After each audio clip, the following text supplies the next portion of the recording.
Hello and welcome back to Euphoria. I am your production player for today, Maddie Searle. My pronouns are they, them. I am a white non-binary person wearing a green bandana, brown glasses, and a grey shirt. And today we are playing Deathmatch Island by Tim Denny, published by Evil Hat. And it's our final episode. I am joined by four fantastic players. Could you please introduce yourselves with your name and pronouns and your character's name and pronouns, starting with Anusha? Hello, my name is Anusha Battersby. My pronouns are she, her. I am a white woman with short blonde hair, blue eyes, and I'm wearing a pink sundress. And I'm playing Dr. Ari Yukovsky for the last time. Very sad. And their pronouns are she, her, and they, them. Wonderful. And Taylor?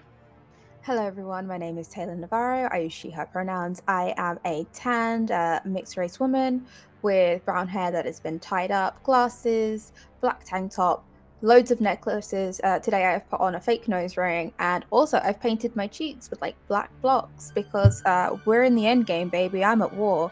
And the woman who is at war is Harper Hoffman, who uses she, her pronouns. Wonderful. And Luyu?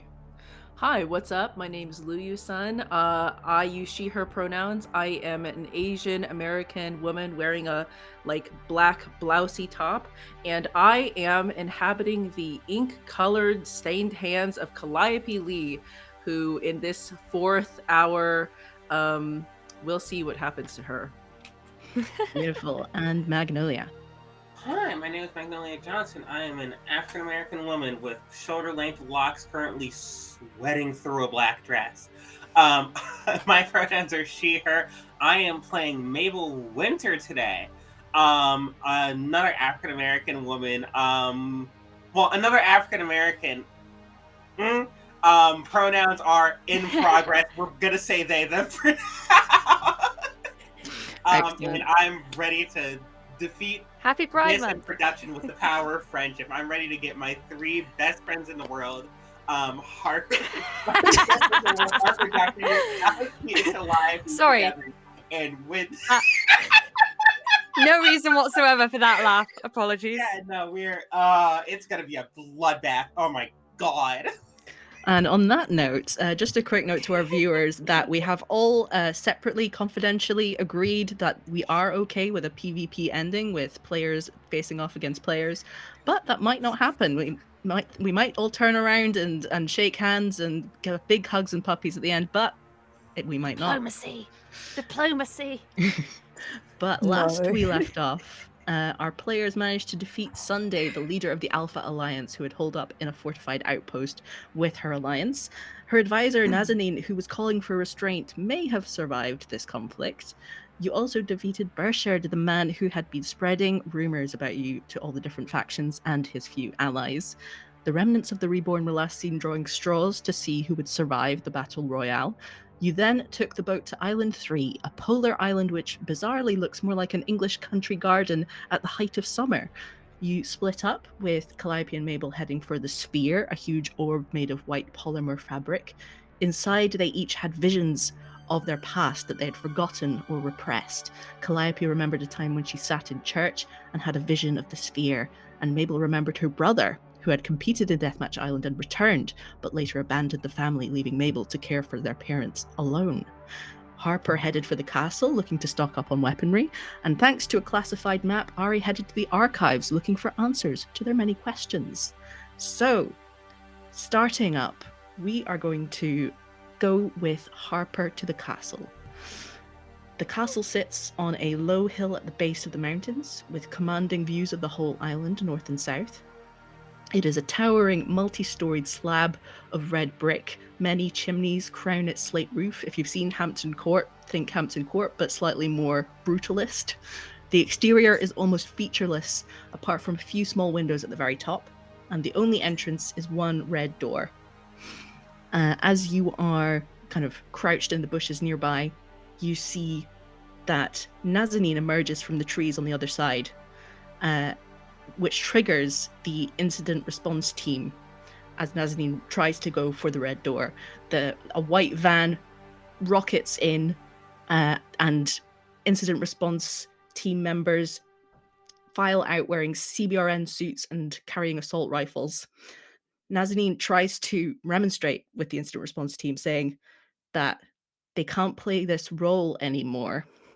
I can't play this role anymore. I can't do this. This isn't what I signed up for. This is just too much. Can I go back? I can forego the fee. That's fine. But the incident response team responds to this by knocking Nazanin unconscious and stuffing them into the white van. And they start to drive away.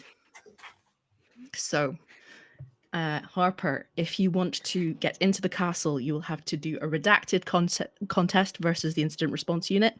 They will be called back if you trigger the alarm that Nazanin also set off. So I am going to roll for the incident response unit to see what the danger level is. High, it seems. It seems high. All I can think is F in the chat. Press F to pay respect for Mezzanine. D8 for paramilitary. Mentally concessioned D6. And this is a dangerous roll. And this is also restricted. This is also restricted, so you can't use any acquisitions except redacted acquisitions. And if you fail, you mark 1 injury instead of 1 fatigue. Okay. So I'm going to be taking...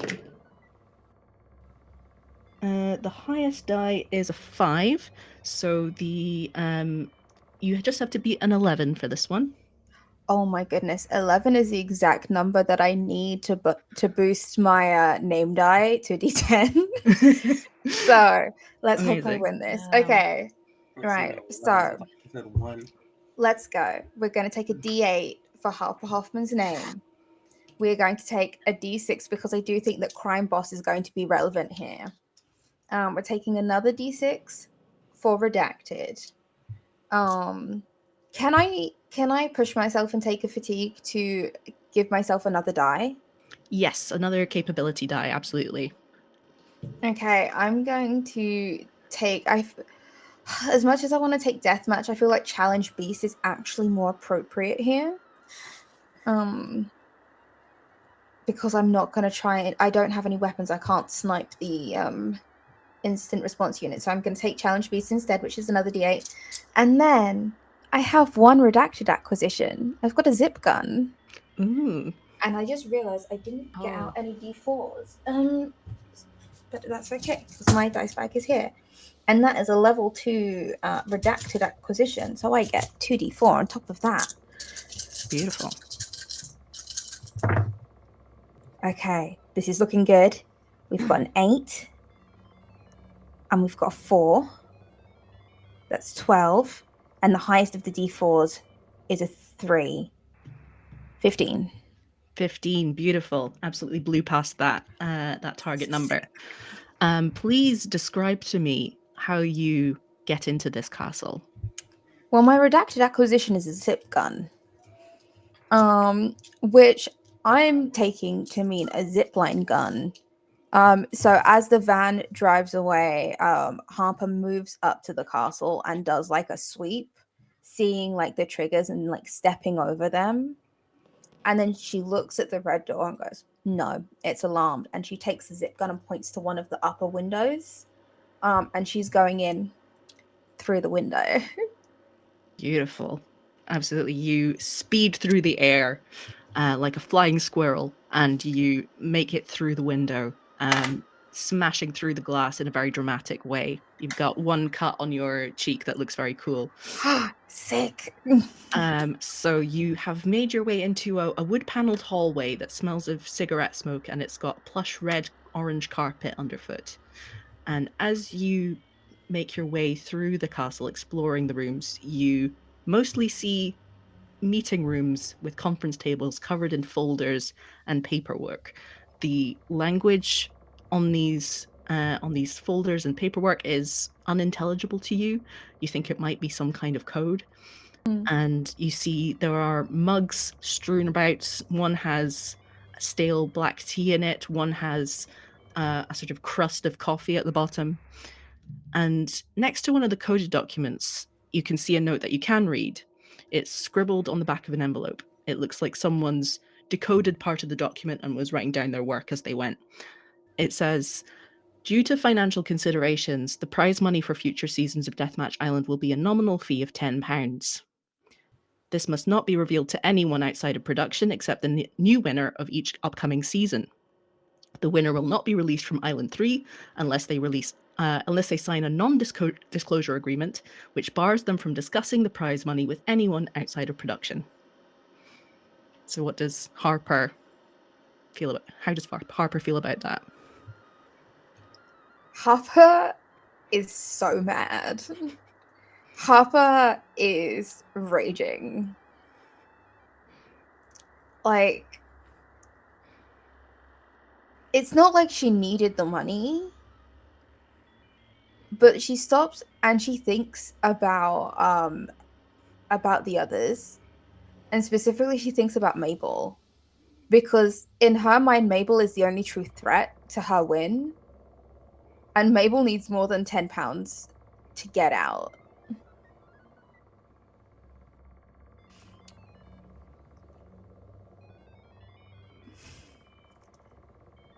But she takes a note and slips it into her back pocket. And then she keeps moving through looking for weapons. Yeah. You find some more meeting rooms. You find a couple of offices with the odd typewriter. And eventually you come across an orange tiled room that's empty except for a metal folding chair and a drain.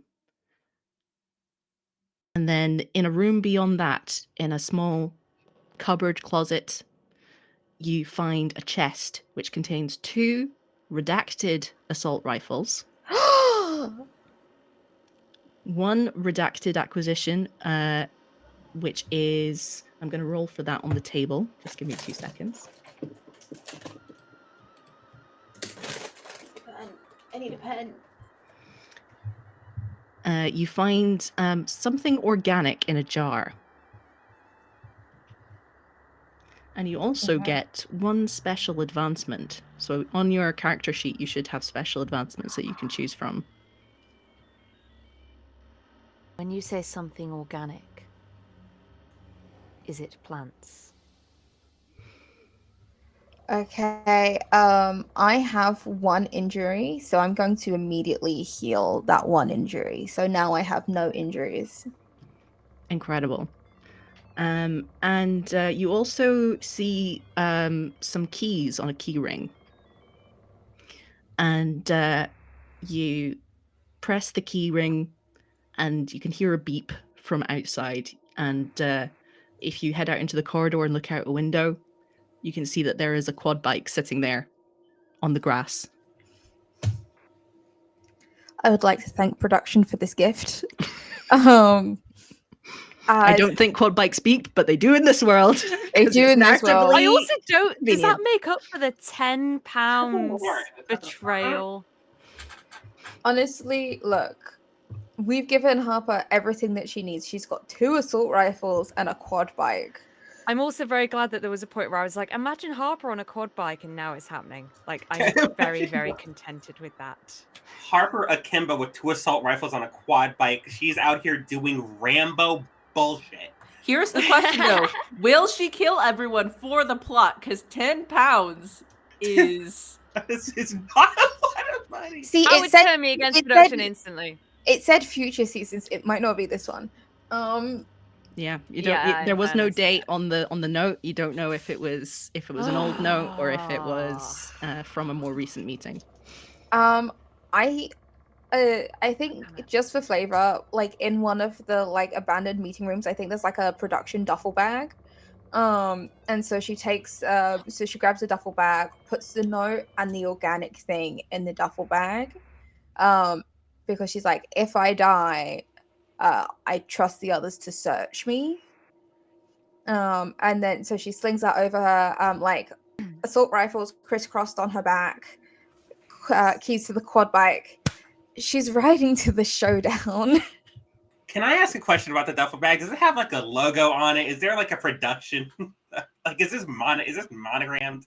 That's Uh, a good question. I think in it's my yeah. head, it's like all black, and then it's got like the white Deathmatch Island logo on it, like really God, big in that's the sick. center. Yeah. That's what I'm imagining. Yeah. Nice. Perfect. And I think on the inside, which is the side facing your body, it just says producer in big white letters. But it's only the logo that is visible as the camera follows you hooning it down the lawn on this I'm quad bike. tearing up the grass. I don't care. People don't mind. So we move on over to the archives, where Ari is pulling up in a small rowing boat. It's a bare and rocky island to the east of the endgame area. It's cold and exposed. There is a square white building that is completely windowless. The weird temperature heat that has taken the rest of the main island is not active here. It is Oh, icy cold. There are snowflakes blowing on the wind. And you see that the door is just there. It's a plain white door. You try it and it opens without any issue. There is doesn't it seem to sus? be any incident response unit nearby. You go inside and you see a battered couch, a ping pong table, half a bottle of scotch, and an old TV on a trolley, like you used to have in primary school if you were a British kid in the noughties, Mhm. showing live grainy footage of the end game arena, which is currently empty. Who And is going to be sitting in here? you see a wall Someone of going to be shelves with groaning with VHS tapes, and there's a VHS player underneath the TV. So Okay, so the archives are digital, they are not books. Is this the only space? this is the only. It's one massive room. It's kind of like a warehouse, and just in the middle Aha. of this room is the TV, the sofa, and then around all the walls are shelves and shelves and shelves of VHS tapes. Okay. Are the VHS tapes labeled? Yes, you can see that most of them hold archival footage from Deathmatch Island contests of past years. Mhm. And if everyone is amenable, I would love for each of you to describe for me a tape from a different decade. So, starting with Anusha, could you please describe for me a tape of Deathmatch Island in the 80s? How is it the same? How is it different from Oh the Deathmatch Island that gosh. you know? Feel free to Deathmatch take a Island in moment to the have a think. 80s. Well, there'd be a lot more neon and a lot more lycra. Yeah, definitely. I feel like there'd be far more of like a big voice of God doing all of the name announcements and the little career things and the little thing I always forget the name of. We've had this discussion before. The little quips that come up. The Tyrants? Thank you. That's the one. Um, everyone would be very toned and look like they probably did. Did they have Zumba in the 80s? They Or had is Zumba more jazzercise. recent? Jazzercise. Everyone looks like they did jazzercise, probably. They look far too cheerful and far too happy to be there. There's none of the kind of jaded kind of cynicism of some reality TV nowadays. It's almost like a kind of very corny keep fit video for like the first 2/3. You can almost forget that there's actual bloodshed happening. And then I think there would be a very, very sudden tone switch, and it would go slightly more like a very 80s horror movie, like a slasher movie. And that gradually starts to creep in, and you've got people like running, and it's very, very, very dramatized and very colorful. And again, you're not quite sure if you're watching a film or if you're watching something that's real. And I think that would mess with people a bit if they were watching it. Beautiful. I love that. Luya, could you please describe a Deathmatch Island contest VHS from the 90s? Sure. The 90s were full of pop stars up and coming, a huge wave of new young people. And what's great about this season of Deathmatch Island is that various C and B list celebrities hoping to make a name for themselves got put onto teams based on what they did in their daily lives. And so a lot of the footage is people realizing that everyone in their boat is part of a boy band, and then later realizing they're part of the same boy band, and on and on and like. Towards the end, someone named Britney Spears won. So that was an interesting season. Using a spear or Brittany does spear. Spears her enemies. That was is their that where the name nickname. came from? Yeah. As a Yeah, constant reminder. Yeah, they retconned it as her actual surname so that the normies wouldn't suspect. Taylor, could you please describe tape from the noughties? I think this is. Oh gosh, she's trying to recall any knowledge about the noughties at all. I think this is where Deathmatch Island gets less fun and tries to go for like a kind of gritty realism. Oh yeah, Naughties was full of gritty reboots. So it's all like surveillance cameras and like long static shots. And there are lots more confessionals than there had been previously.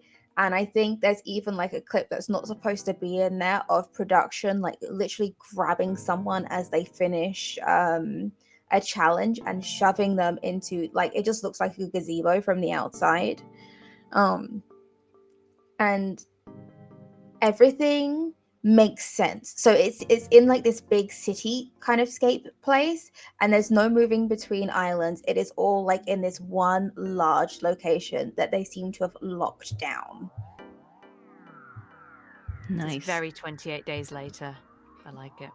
Excellent. And Magnolia, could you please describe a tape from the 2010s? Okay.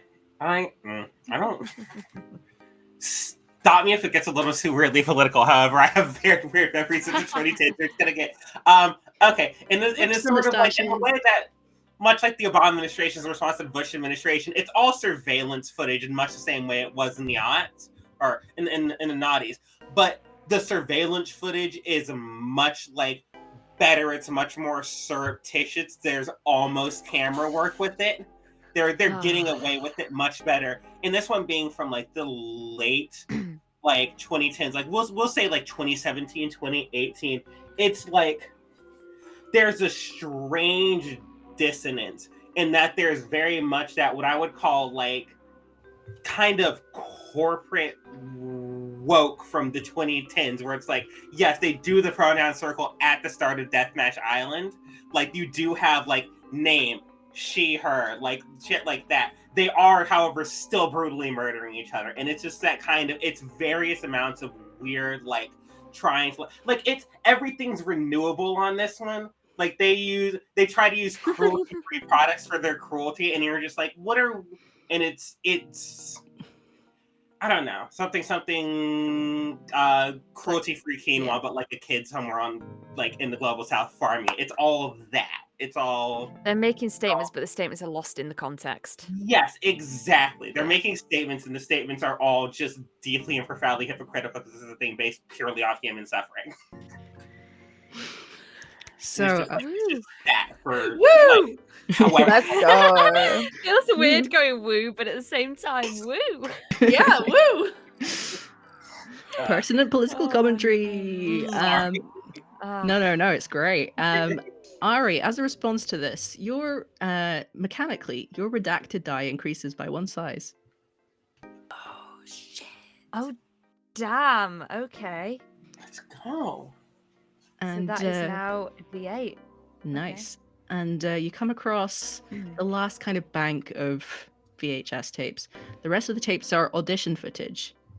And as you look through, you can see that there are tapes for each of your teammates. And if you want to, you can watch them and find out what their auditions were like. Yes. I'd like to do that, please. Oh no! Yes. So, who do you want to watch first? Do you want to watch yourself or someone else? I'm so happy. I want to watch the others first. I'd like to watch Harper first. I knew it was coming. Yeah. So, Taylor, what was Harper's audition like? So the context for this is that a voice off camera asks you, "Why do you want to win?" What is your answer? Is there any other information that can be conveyed to Dr. Ari in this moment through the image that they see? You see Harper, and she's in like a light pink, like button-up blouse with a collar. Her hair is like done and neatly up, like makeup flawless. And she's sitting there, and she seems to be like digging her thumb into her palm as she talks. And she says, "Why do I want to win? Why do I want to be here? I'm a winner. I am entertaining. I am smart. I am clever, and I am deadly. I am the ace in your sleeve. And I want everyone to know my name." Beautiful.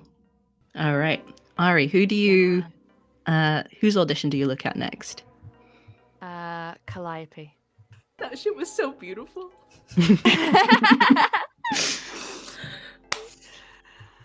That chilled me to the bone. I'm so happy. Right, so after production asks why I deserve to be cast and like what my motivation for winning is, you see Calliope as she appears on Deathmatch Island. She is sitting in the same way. She's holding her head almost like deferentially, and she's like mildly wringing her hands. But when the producer asks this final question, she stops. Her hands still in her lap. You just see they're covered in ink smudges all over her apron, and she looks up and she says, "Well, I think that it would be interesting to cast me because I'm someone who has been living by the rules that other people have set for me for a long time.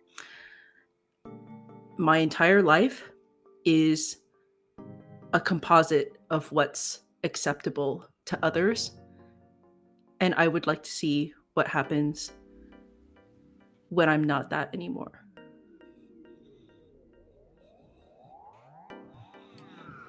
Brilliant. Okay, so Ari, I assume that you're going to look at Mabel's audition tape next. I certainly am. Excellent. Magnolia, take it away. I mean, you see her. It's like it's not the outfit you see her in now. It's like a oversized sweater and a long skirt and glasses, and she looks much less frantic, much sadder than you've seen them this entire time. Just like you sucked all the energy out of her. Just like drained and like beleaguered and just done. And they sit there and saying, I mean, worst case scenario, you need bodies. I have one of those. I've never been good at it, but like I've got one. But best case scenario, I do something. Best case scenario, I win. That sounds nice. I've never done that before.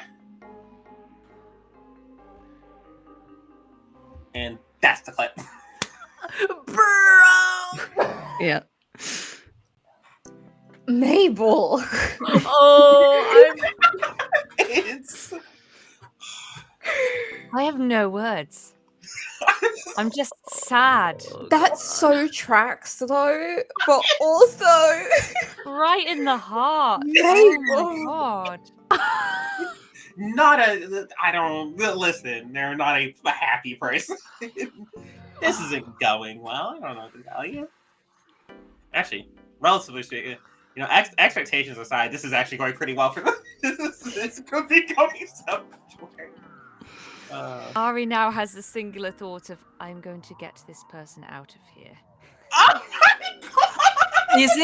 Is it terrible that when I was listening to that, my first thought was, it is gonna suck so much worse to kill them now? see, This is what I want. This is exactly what I want. I'm keeping my first thought to myself. All right. Ari, do you watch your own audition tape?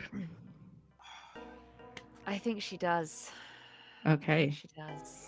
What did Ari say in that time that you can't remember about why you wanted to win Deathmatch Island?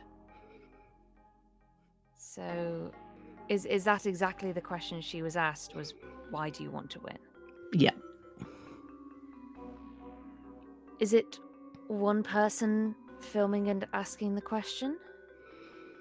I think there is a camera person and I think there's a producer sitting off to the side looking you right in the eye. And the producer is asking the question? Yeah. I think that Ari looks to the camera person, looks right down the camera, looks to the producer, looks them back in the eye, and says, I have heard things about this place. I have heard about how dangerous it is. I have heard theories about how it works and why. And there are whisperings of what might go on here and how dangerous it might be. I can assure you, this will be the least dangerous thing I have ever done. And that brings me peace. And then that's it. Incredible. As you watch the screen go black, your attention is drawn to the coffee table in front of you, and there is what seems to be a transcript of one of the auditions. And as you look closer, you realize it's Callisto's audition that has been transcribed. In the audition, she says something weirdly similar to what you just said.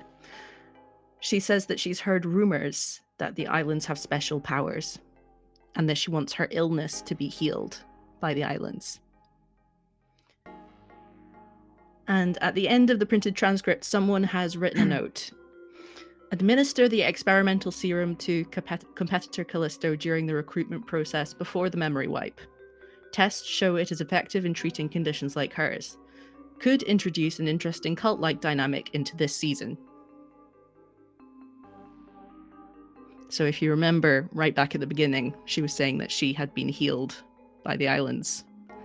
And it seems that the producers are behind that. Okay. And right at that moment, before you can react, Callisto bursts in, wielding a combat knife. And she is screaming at you. She's saying, "It's my destiny to win. I'm the chosen one. I must be the only one left. The islands chose me. My followers shielded me from the flames." That is all very nice, but you were very much chosen by production, and this entire thing is very rigged in your favor, and I show her the paper. Excellent. I would love for you to do a contest. What am I rolling? What am I doing?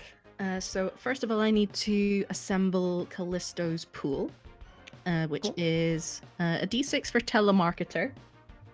How is telemarketer relevant here? That's what she was back in the real world. D10 for reborn, D8 Persuasion. for zealous, D8 for insightful, and a D8 for where is it? persuasive. Do we get anything for our motivations? I don't believe so, unfortunately. Okay. Only the NPCs do. That I rolled an 8 on my highest die, so that is a 14 that you have to beat, I believe.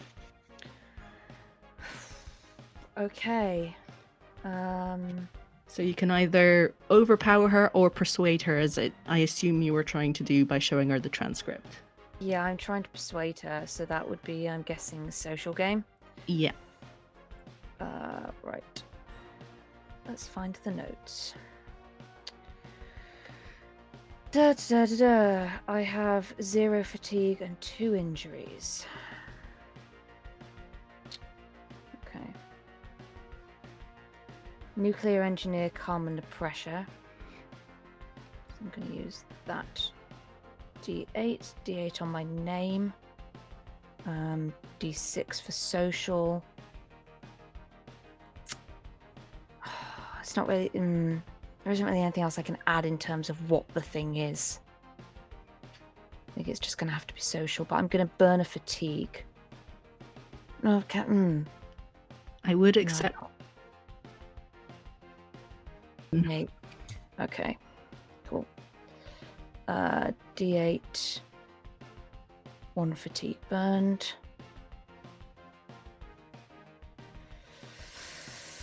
I can't type. So that's name, occupation, social, snake. Surely there must be more I can add.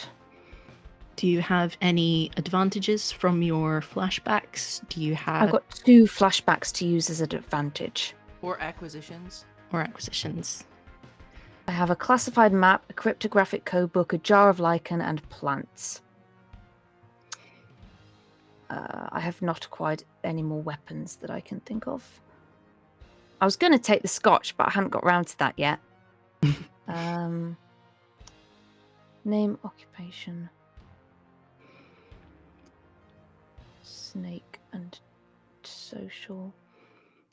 How do I use the flashbacks as advantage? If you tell me what the flashback was about and how it's helping you in this moment, then I will assign it a die value. Okay. I think flashing right back to the moment she landed on the first island and met Callisto and met these quote-unquote cult members, and just realizing how many lies have been built up by production in this process, and how long this has been going on for, and how tired she is. Physically tired, emotionally tired, mentally tired. And just the anger of realizing that it is quite literally just a game to them. And I feel like that's the energy she's going to try and channel towards this person who is about to attack her. Excellent. Mechanically for the flashbacks, it is the ones that you did during the trust building exercises. Okay. So if there's one of those... In which case she is transporting herself back to the middle of that desert where she was screaming. And she is recognizing the frustration that led to that. And she is channeling that. Beautiful. Yeah. The image of first seeing Callisto flashes into your mind. The image of you in the desert flashes into your mind. And you can add an extra d6 to your roll. It's only a 12. Oof. Unfortunately. A 7 and a 5 on 2 of the d8s. Okay. So you get 7 follower boxes from that. And Harper, in the previous scene, you got 15 follower boxes from that one. Oh shit! I hit my D10. So I think in this moment, how this manifests is Callisto is not able to be reasoned with. She is in a frenzy. She is slashing at you with the combat knife. You are just managing to duck out of the way. I am going to say that, unfortunately, she manages to pin one of your hands to the sofa with the knife, and you take an injury. Okay. Would you like to try and take her down, or would you like to flee? Where is the bottle of scotch? It is right on the coffee table, right next to you. Can I reach it with my other hand? Yes. I take it and I hit her over the head with it. Beautiful. I'm going push her back. I'm going to roll Callisto's dice again. To be clear, I do not want her dead. I just want her to stop pinning me to a wall. Yeah, it's another 14 that you have to beat. So this will be more of a deathmatch challenge beast kind of thing, I'm assuming. Okay. I'd like to go for deathmatch then, please, because I've got a D8 there. Excellent. We can solve Deathmatch, this with potentially violence. adding snake. I might just burn another fatigue. So name, occupation are both D8s. Deathmatch is a D8. A D8 for snake fatigue. Snake fatigue. Snake, 1 fatigue down. Yeah, the snake is very tired. And I'm gonna. Do I save the other flashback? I've got 4 D8s to roll. Like, I'm not gonna get much better than that, I don't think. Yeah. Hey, So Maddie. we're gonna do that. So it's name. Can I ask you something? Mm-hmm. Calliope has 1 trust with Callisto. I don't think I'm going to see this NPC or interact with them. Can I transfer this somehow? Like, can Dr. Ari invoke Calliope's name to do something? Invoke the power of Calliope. I think rules as written, no, but I'm gonna say for ingenuity, why not? Okay, I've been carrying this since session 1, so Wow. you have my blessing. Please use That it. is not what I thought you were going to do with that.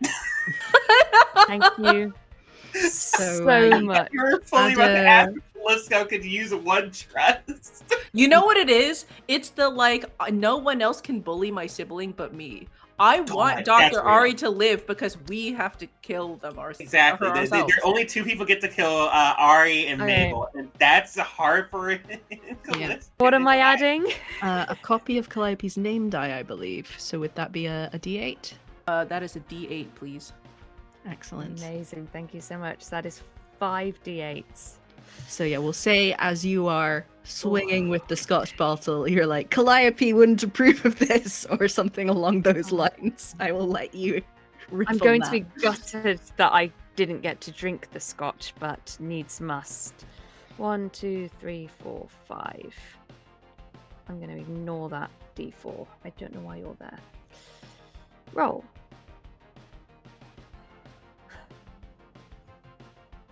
What did I need? You need a 14. Meets it, beats it. That's 2 7s. Yeah! Amazing. Let's go! Please describe to me how you knock Callisto out. Okay. Is there any scotch left in the bottle? Is the bottle whole? I think it makes a satisfying clong Long. as it connects with Callisto's temple. I down it. Well, I don't down. I down most of it, and then I'm guessing I'd have like handkerchiefs or tissues or something that, I can tear off some fabric, and I'm gonna put some of the alcohol. Even though I'm aware it's not like rubbing alcohol or anything, I'm gonna put some of it on my hand that has just been like pinioned. Probably like wincing as I do so, but just trying to keep that clean and like try and bandage it as best I can. Yep, you see Callisto crumple to the floor. I leave the paper on top of her so that she can't miss it. Brilliant. So can I write a note? Yeah, absolutely. I just want to put "I tried to tell you," and then sign my name. Beautiful. And then a little good luck, because I genuinely don't wish her any ill will. I genuinely want her to find this out, because my whole thing is like stuff is going on here and we need to find out what it is. And I'm encouraging everyone else to do the same. Excellent. So yeah, you see Callisto slumbering, not of her own volition, on the floor, with a Got a bruise cushion under starting her to head. flower on her head, with a A4 sized blanket of truth. And as you do one last scan of your surroundings, you see that there is a filing cabinet in the corner. Ooh, okay. And I'd like to investigate that, please. yes, when you open the filing cabinet, you find a redacted acquisition tier 2, which is plastic explosives. Ooh. Redacted acquisition tier 3, which is a concealed melee weapon. I'll leave it up to you to decide what kind of melee weapon that is. The Okay. book suggests a baton, but if you want to put some flavor on that, you're very welcome to. And also, you take 1 special advancement. Oh, okay. Nice. 1 special advancement. I'm gonna check what those are. What do I got? I think I'm going to use my advancement to advance snake mode to a D10. Excellent. Okay. So I'm going to make a note of that, and then I'm going to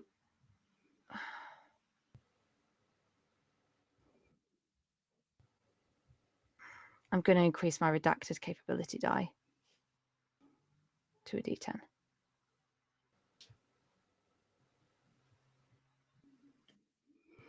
Excellent. I'm going to make a note of that. Are there any last things that Ari wants to do before heading to the end game arena? Is there anything else in the room to be investigated? You can't see anything that you haven't already looked at. There are, of course, dozens and dozens of tapes, but there's really not time to look at them all. Have I got room to take our 4? Yes. Like, as in, like, could I fit them in my bag or whatever it is I have on me? Yeah, I think so. Cool. I take our 4 audition tapes. Beautiful. Okay. Before we proceed to the finale, we have to do a final round of jury votes, where we each give one of your fellow competitor players either outbrave, outsmart, outtalk, or outlast. So no advances are earned at this point, but it is just giving a little reward to your fellow players for what you think they exceeded at in the last session and a half, say. So, what vote would you like to give to Ari?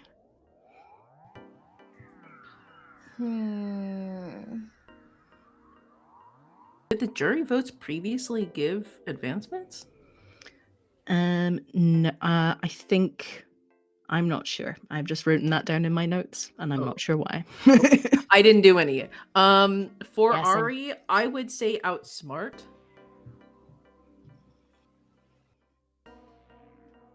Thank you.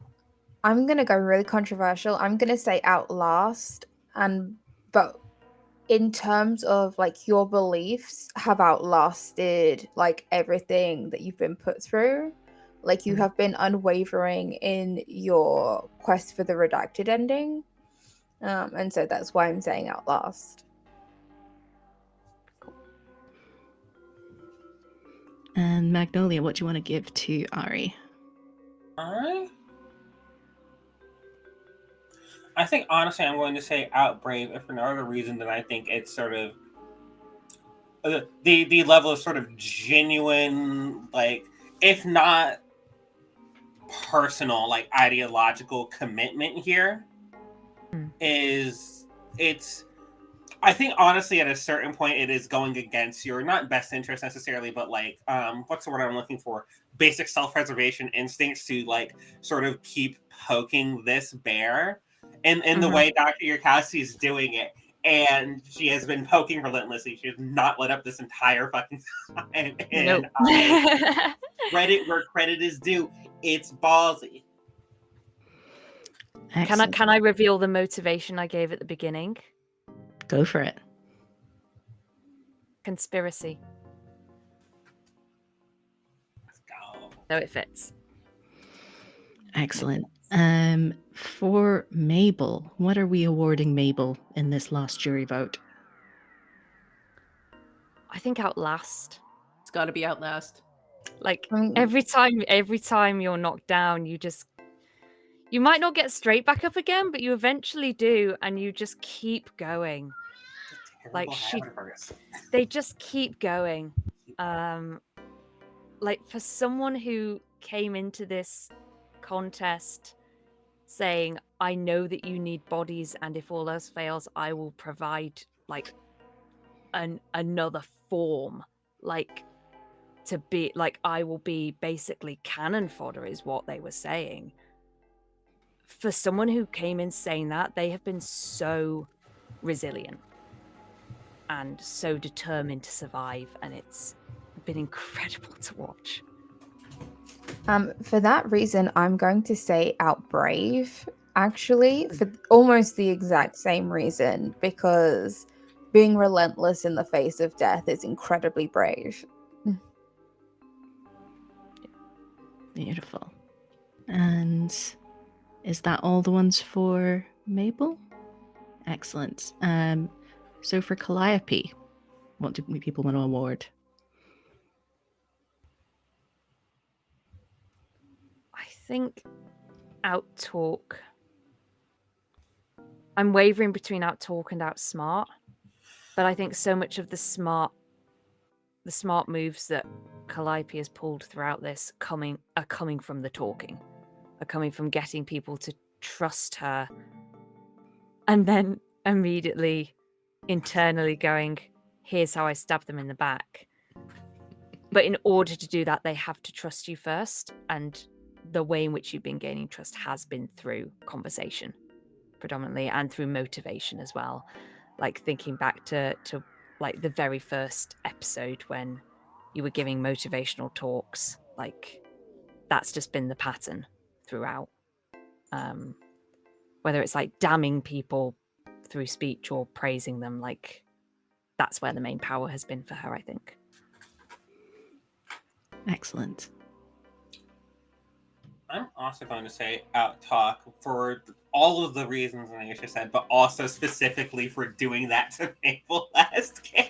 I'm so sorry. Don't be sorry about it.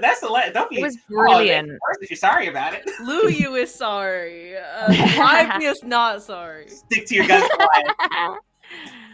I am going to go Outlast because Calliope is a winner.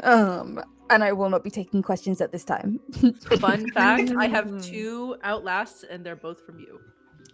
Said Calliope got that dog in her. All right, so we just have Harper left to give votes to. What are we going to give to Harper in terms of jury votes? Outsmart. Outsmart. Just your schemes. Your schemes and your plots. It's the multiple vehicular jerry rigging for me. It's so Not funny. even once. Like I have almost every single round you have unanimously given me Outsmart, except for I have one in Outbrave. Well, very fair. You keep being in the vehicles when you do it. So yeah, I think that's. I can't remember if I gave you the Outbrave, but I feel like there was that moment of wait, you were still in the boat when that was happening. Like you waited till the last minute to throw yourself out of it. Yeah, like, I did. Listen, Harper is the most having a plan and executing it person here at all. Just claim in day one, I'm going to win this thing. Had an entire thing, just like okay, I've got this, I have this, and it's just been making plans and executing on this entire time. Meanwhile, we're all having like personal crises and fucking around. We're all experiencing Harper is locked growth in. somehow. Meanwhile, Harper's like, all right, we are in here to kill people. Harper is an stacking unstoppable bodies. force who's yet to meet an immovable object. In life. Just generally.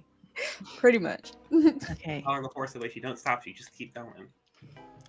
And now, as each of your characters is making their way towards the endgame arena, this island kind of off the main crescent-shaped Island 3, you each get one more flashback. So whoever wants to go first can go ahead. There's no trust-building question. This is entirely up to you. And you get to note down that flashback as an advantage. So what memory sort of boils to the surface as you are making your way to the end of your journey here? Oh, I've got one. Go for it. So you see Harper riding across the fields, like hair whipping back on the quad bike. And in her mind's eye, she flashes back to being like 4 years old on the playground. And you know, in the way that 4-year-olds do, they make such fantastic, phenomenal friends. And then that friend's mom picked them up and said it's time to go home. And she left without saying goodbye. And like you've got 4-year-old Harper in pigtails and a frilly dress, absolutely bawling. And then you've got Harper at age 10, hugging like a group of girls, and they were saying, "We're going to stay in touch. We're going to stay in touch." As they all go off to different secondary schools, and then none of them stay in touch. And you've got Harper at age 14, and this links into the other flashback of like having these friends who are bullying her, saying horrible things, but still expecting her to sit with them and leaving them behind. And again, you've got like Harper at age like she's like early 20s at this point, and she's giving a ring back to a woman that looks like an engagement ring, and all of these times of people who she has held close to her heart, and she keeps saying goodbye. And then you just kind of see like Calliope and Dr. Ari and Mabel. And she sits up a little straighter and keeps driving. Beautiful. All right. Who's up next? I'm happy to go unless someone else wants to. Do it. So as Ari is leaving this, I guess it's like a storage unit, essentially, and stepping back out into the freezing cold. She remembers stepping through another door into an office, and she remembers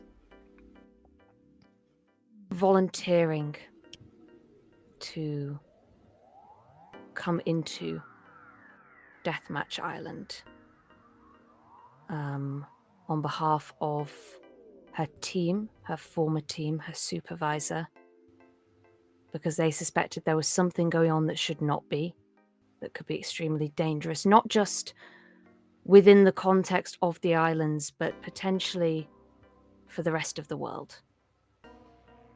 And she volunteered to go in because she felt she had caused enough damage herself. And within that flashback, there is a flashback again to being in the hospital at the bedside of someone who is breathing with great difficulty and who is sidebar, if this is in lines and veils, I will go back and reconsider this. I'm going to quickly check. Was there anything about burns or fire or anything along those lines. I'm just having a quick glance through now. I can't see anything, but I wanted to check before I carry on. I don't believe so. Because I know there's heat stroke, which doesn't have anything in any boxes. Cancer doesn't have anything in any boxes. Cool. In which case, nipping back, within that flashback, she goes back to the flashback of being in the hospital at the bedside of a young man who is family to her, who is very precious, and who has worked with her as her apprentice and has severe burns over his body from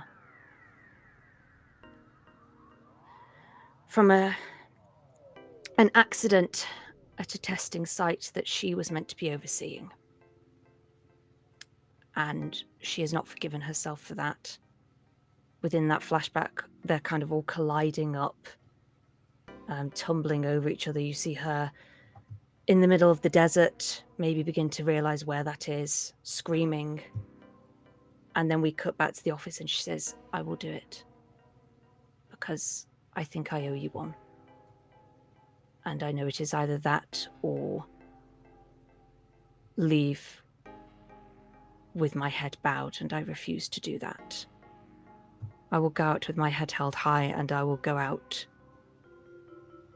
helping and finding out what is going on behalf of all of us. And she kind of shivers and wraps what little clothing she has, tries to pull the jumpsuit a bit tighter and kind of carries on out into the cold. Beautiful. All right. Calliope and Mabel, who wants to go next? I'm good either way if you want to go first. Sure. So, Calliope's flashback is in two parts. The first is again kind of like briefly montagey. You see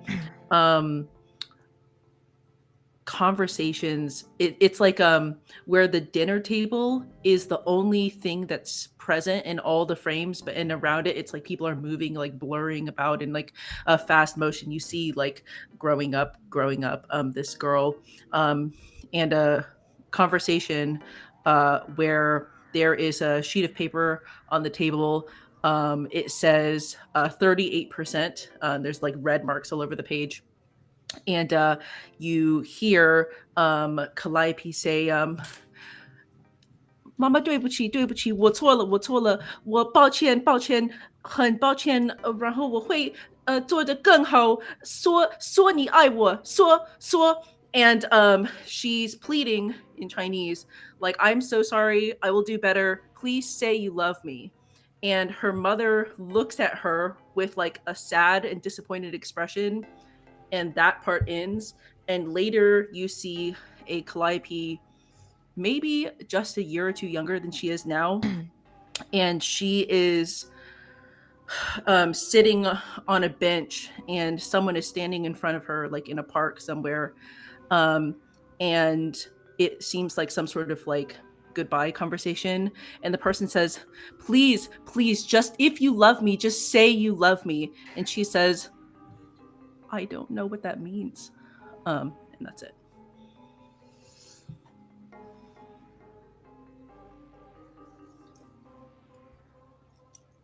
There is so much damage here. We need mental therapy so bad. Just so you know, you're muted, Maddie. Oh, thank you. We've got some well-adjusted people here. Yes. Just all some mentally healthy people. Everyone's doing so well psychologically speaking. Hop is doing just fine. What are you talking about? Speaking about mentally well. Perfectly psychologically hygienic group of people. Okay, Mabel, what is your flashback before the final push? I think it's less of one flashback and more of three flashbacks alternating between each other. to the last conversation Mabel ever had with, I don't quite remember how I did family, so I'm going to say her little sister, with her little sister, with the conversation they had with their academic advisor dropping out, and with the conversation they had with Harper in the ferry in the tunnel. Where Harper, this is where I cannot, you will have to forgive me in my memory because I don't remember exactly what was said, but it was very much, man, which is like, yeah, no, I'm not good for any of this. I'm not like doing anything. And Harper's like, no, you absolutely are. What the hell are you talking about? But the other two conversations are the conversation with their sister. They're in some diner in town. It's late and it's shitty, and you see a text message come up, like a notification come up on Mabel's phone. They turn it over,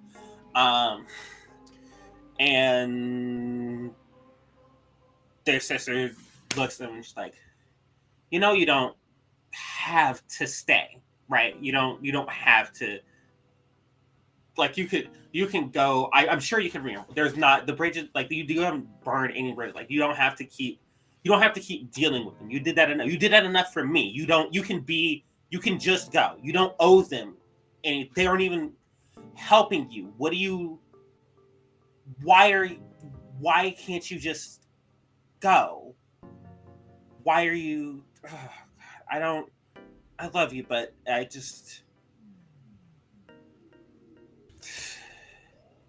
you're stronger than I am, because I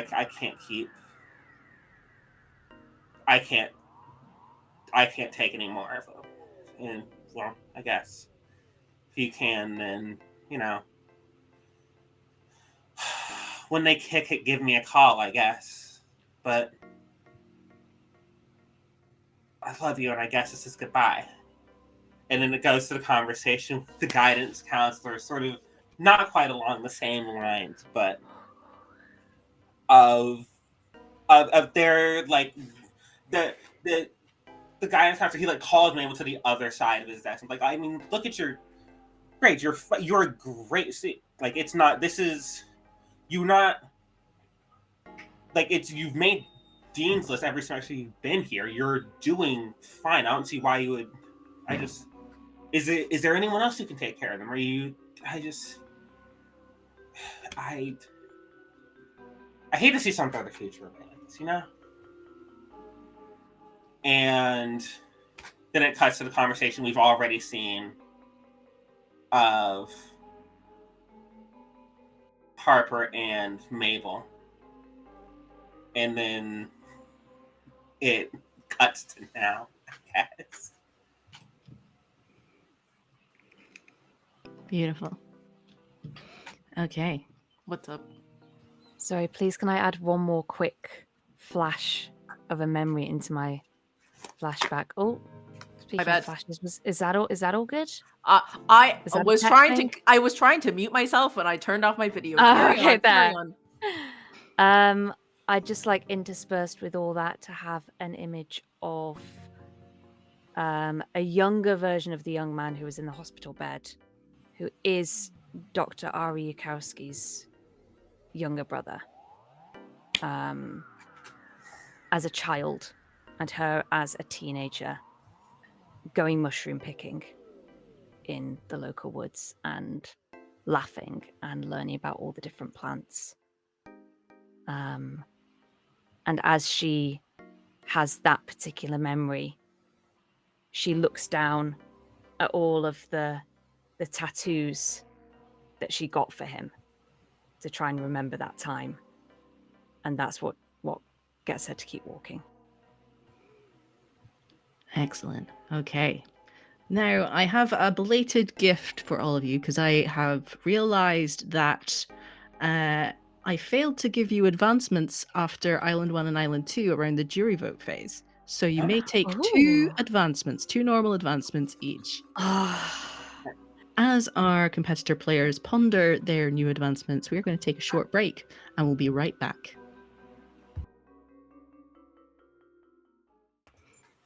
And we are back. So, you are now at the rite of passage.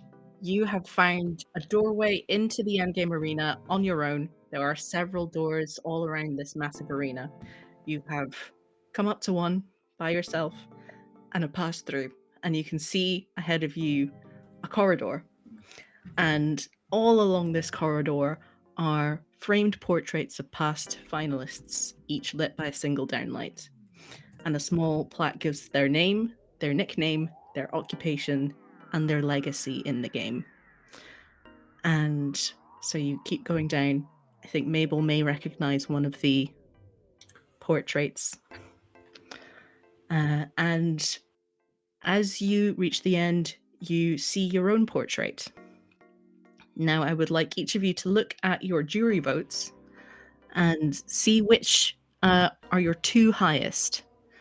And then let me know, and then I will give you 3 legacy names to pick from a list, and then you get to assign that to your competitor as their legacy.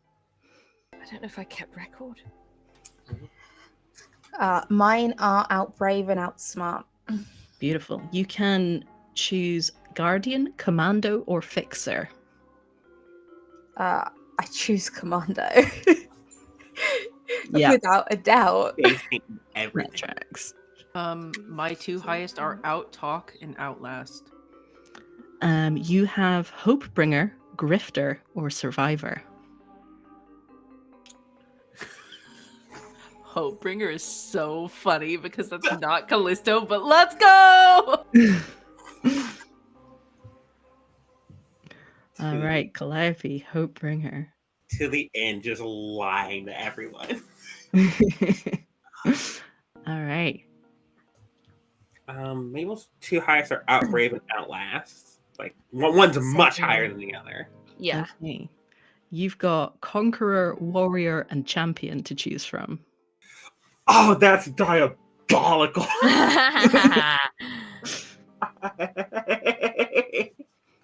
There's an obvious option here. There's an obvious option. Unfortunately, it is Champion. I don't know. That's not the one that I would have gone for. What were you gonna say? Conqueror. Conqueror is because you've conquered like your own self-doubt, like your own fears, every single challenge that's been thrown at you. No, you are right. We are going Conqueror. Oh no, don't, because I said it. No, I was going off of just pure. I was not thinking that through. I was just, oh god, I was improvising too close to the sun. All right, what's Ari's 2 highest? Outlast followed by Outbrave. Outlast by quite a bit. Outlast and Outbrave. That is also Conqueror, Warrior, and Champion.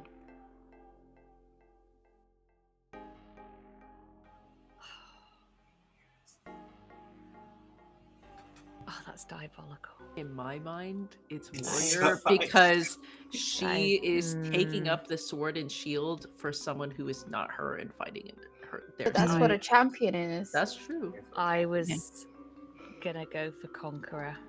Ooh.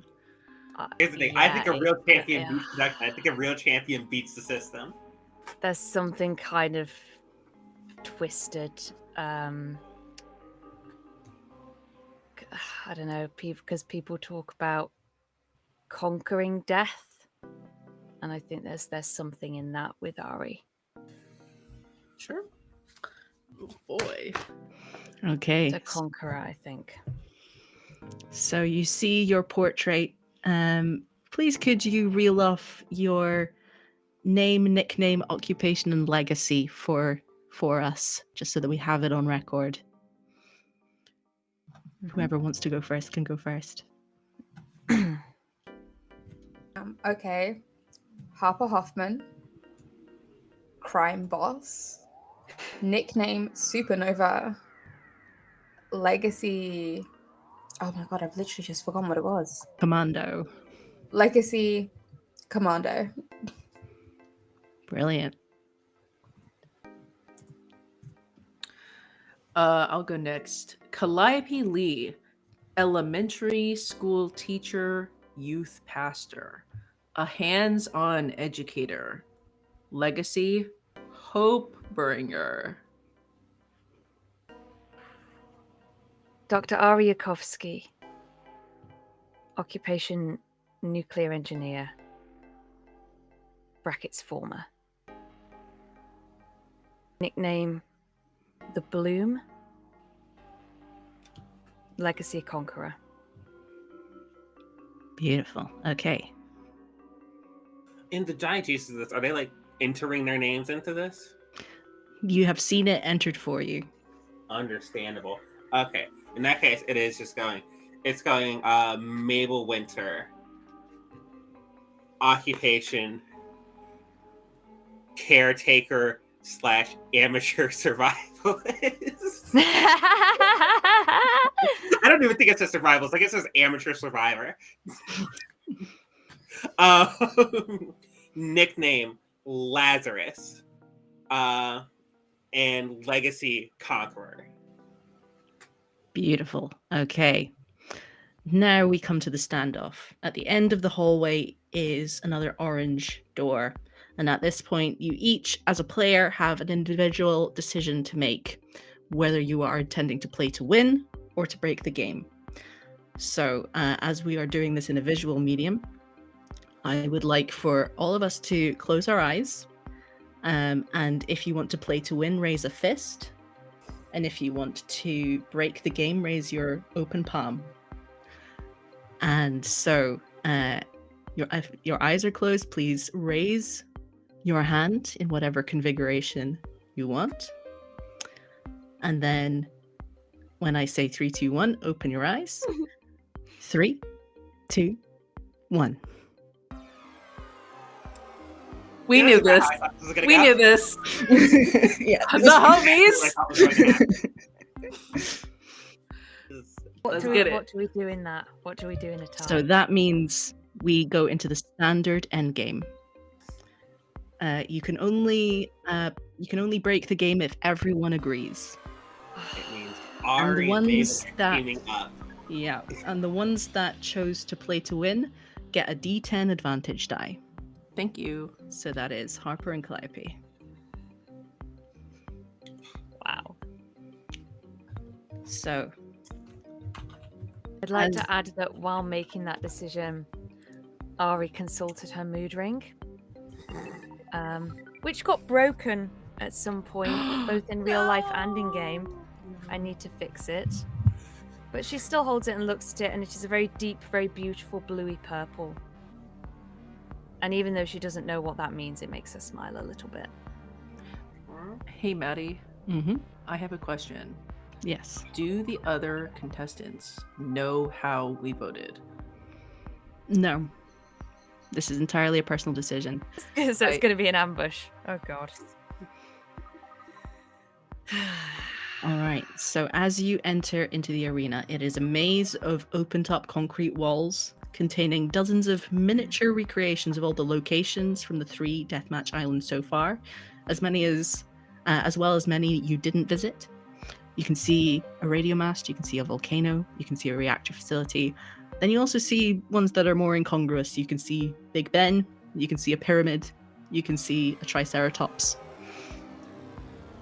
As in moving around, or as in like a statue of one? As in like a solid statue. Huh. Dramatic music plays over the loudspeakers, and out of the corner of your eye or at the edge of your hearing, you think you see or hear the other players, the other members of your team entering into the arena, but you can't quite catch sight of them. There are too many walls in the way. So we're all separated at this point, sorry. Yes, you are all separated. And we now move into the scouting phase. There is a control room somewhere in this maze, and whoever reaches it will get to make a decision later on. So this is the scouting phase, where you're trying to get the lay of the land, trying to figure out if you can achieve your goal of either getting into the heart of it to figure out more about what production is up to, or whether you can find a fellow competitor to take out. So each of you may choose a capability based on your approach. You don't need to do the same one because you're all acting independently. And whoever wins this first contest also gets a D10 advantage die and chooses how to divide the competitors for the next stage. So you will be splitting them into 2 teams. And the winner of each of those 2 brackets will get to go into the final. So please assemble your dice pools. And then once you've rolled, we can figure out what happens. Okay. There is no target number as you are just competing against each other. Would you like us to announce what we're putting in dice pools? Or do you just want us to? If you would like to, you'd be very welcome to tell us what your pools are. But if you want to keep it a secret from your fellow players, you can as well. Both are valid.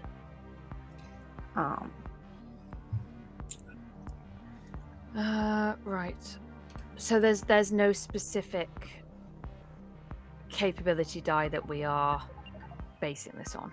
Yes, you can choose Or is it depending on what your motivation is for this contest. So if you're wanting to kill people, probably deathmatch. If you're wanting to find out what's going on, probably snake mode. redacted? Or snake mode. Or redacted? Can you use Or redacted. Yeah, redacted actually. Redacted would be more suitable, I think. All right, I know how I'm going to settle this.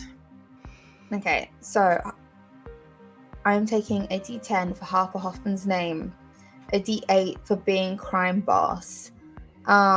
If I want to use one of my flashbacks, I would like to use my flashback of saying goodbye to my friends to give me an advantage in this. What die size would that be? I'm going to say a D10 for that. Fantastic. That was the hope. And then I'm going to take a D10 for deathmatch. And also I'm going to push myself in marker fatigue. And I'm going to take a D8 for challenge beast. Beautiful. Oh, this was so nearly good. It was so nearly good. Oh. I got a 10 on one of them. But then my next highest, bearing in mind I rolled 3 D10s and 2 D8s, is a 3. Oh, shit. So 13. There's no DC to beat, right? Just like whoever rolls. No, so we're going in whoever gets highest. All right. Yeah. Shall I assemble my pool next then? Go for it. A D8 for my name. A D8 for my main occupation. A D6 for the secondary one. A D10 for deathmatch. I'm going to push myself and add social game, which is a D8. And I'm going to use one of my flashback memories, specifically the one where it's Calliope feeling feelings but not knowing herself well enough to express whether she loves someone. These are people that she's gone through some stuff with, but she has mixed feelings. So what dice is that? I would say a D8 for that. Sure. I imagine I cannot use advantage dice or trust dice. You can use advantage, but you cannot use trust. The advantage dice was the flashback, I believe. Yes. So yeah, it's me.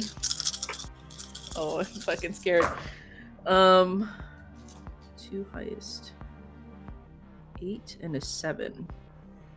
7, 14, 15. Is that 8 plus 7?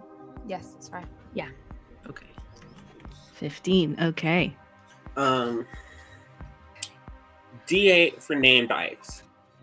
D8 for occupation, caretaker, because Mabel is going into this Mabel is going into this for we're sticking to production. We are all making out of this together ending.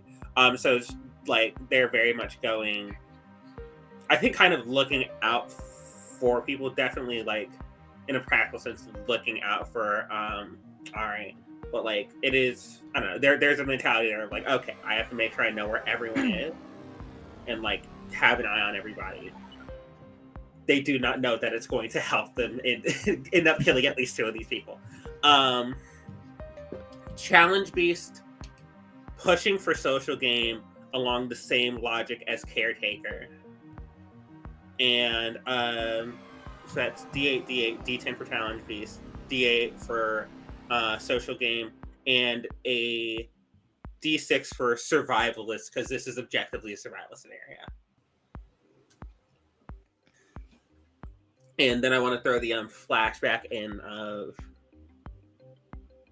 I think it's I think it is the one flashback to when they're in uni, and like it's the first time they're like doing any sort of self-expression. It's nice. They're like social. They're talking to people, and it's in a weird way. They have a very like almost similar feeling to how I did then, because like there's. Well, as far as they're aware, like it's the second time they've been in a situation and people have given a fuck about them. I'll give a D10 for the power of friendship. We're siphoning the power of friendship. Okay. 2 highest? 2 highest. That is a 16. Ooh. Oh. 8, 6, 6, 8, 3, 1. Let's go. And Did I ever use a cryptographic I'm code going book? to delete that flashback and take a fatigue. Okay. And I have another 2 of those I can take before I start taking injuries. That's fun. So it looks like I'm saving my flashback for now. I'm saving a fatigue to burn, because I have 2, not 3 as I thought. The third one would kill me. I've got my plastic explosives. I've got my baton / pipe / whatever it's going to end up being. For this point, I'm going to use D8 for name, D8 for occupation. You can't do multiple occupations, can you? I think you can if you can justify them applying to I the just role. did. I don't think I can justify botany and study of mushrooms. D10 for redacted, and burning 1 of my remaining fatigue for a snake for D10. Cool. 2 D10s, 2 D8s. And that is all I got, because all of my other stuff is mainly trust, which is saying a lot, I think. 2d8, 2d10.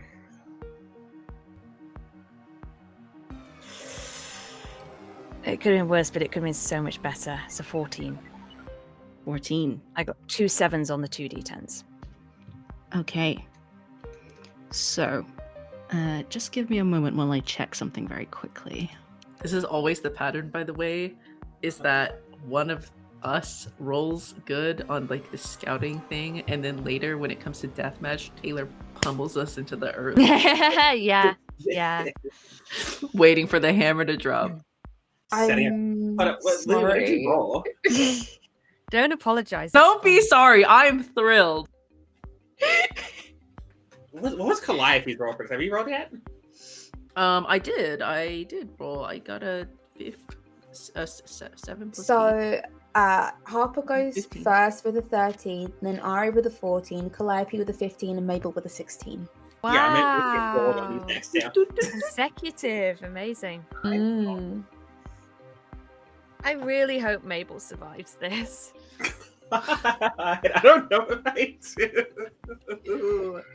Wait, I think that'll be Mabel the gets to perfect choose. underdog story. I think Mabel is going to get to choose who fights who in the next round. Yeah. Mabel, if you win, please put that 10 pounds into therapy. Oh god. All Buy right. yourself something nice.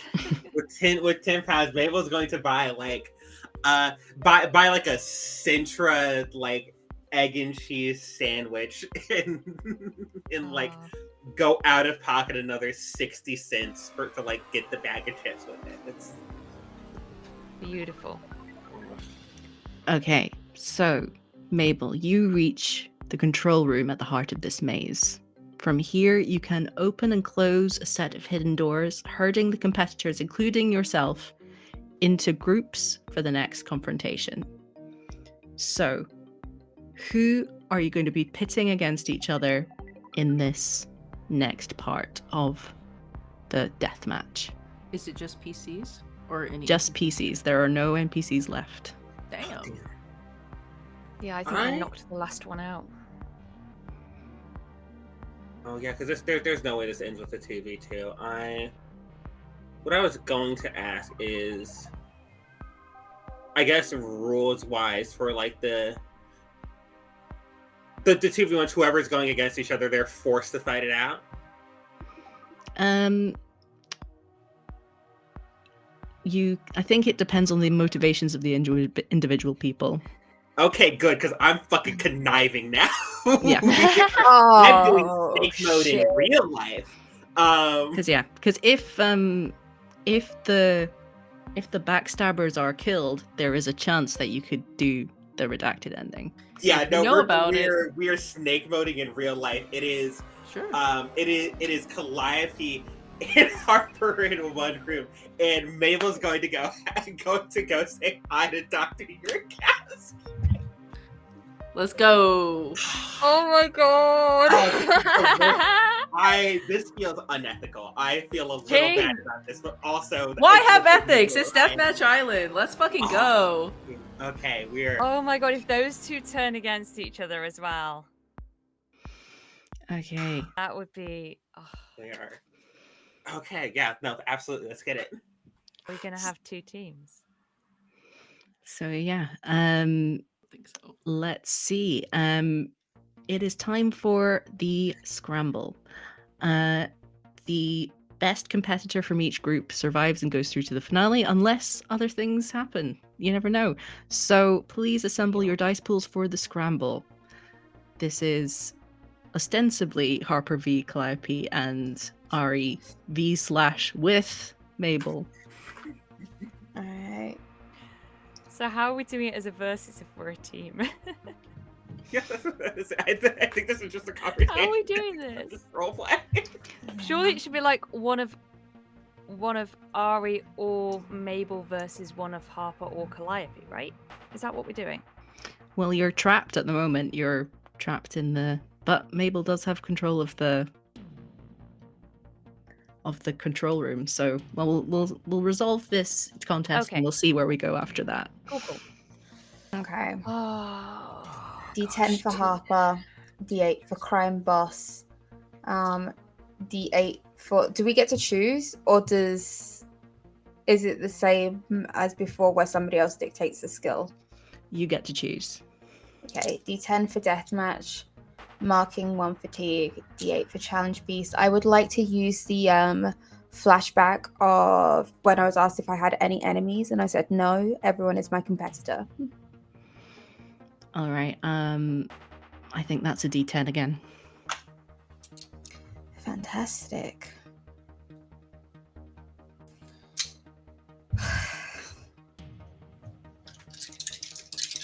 You got this.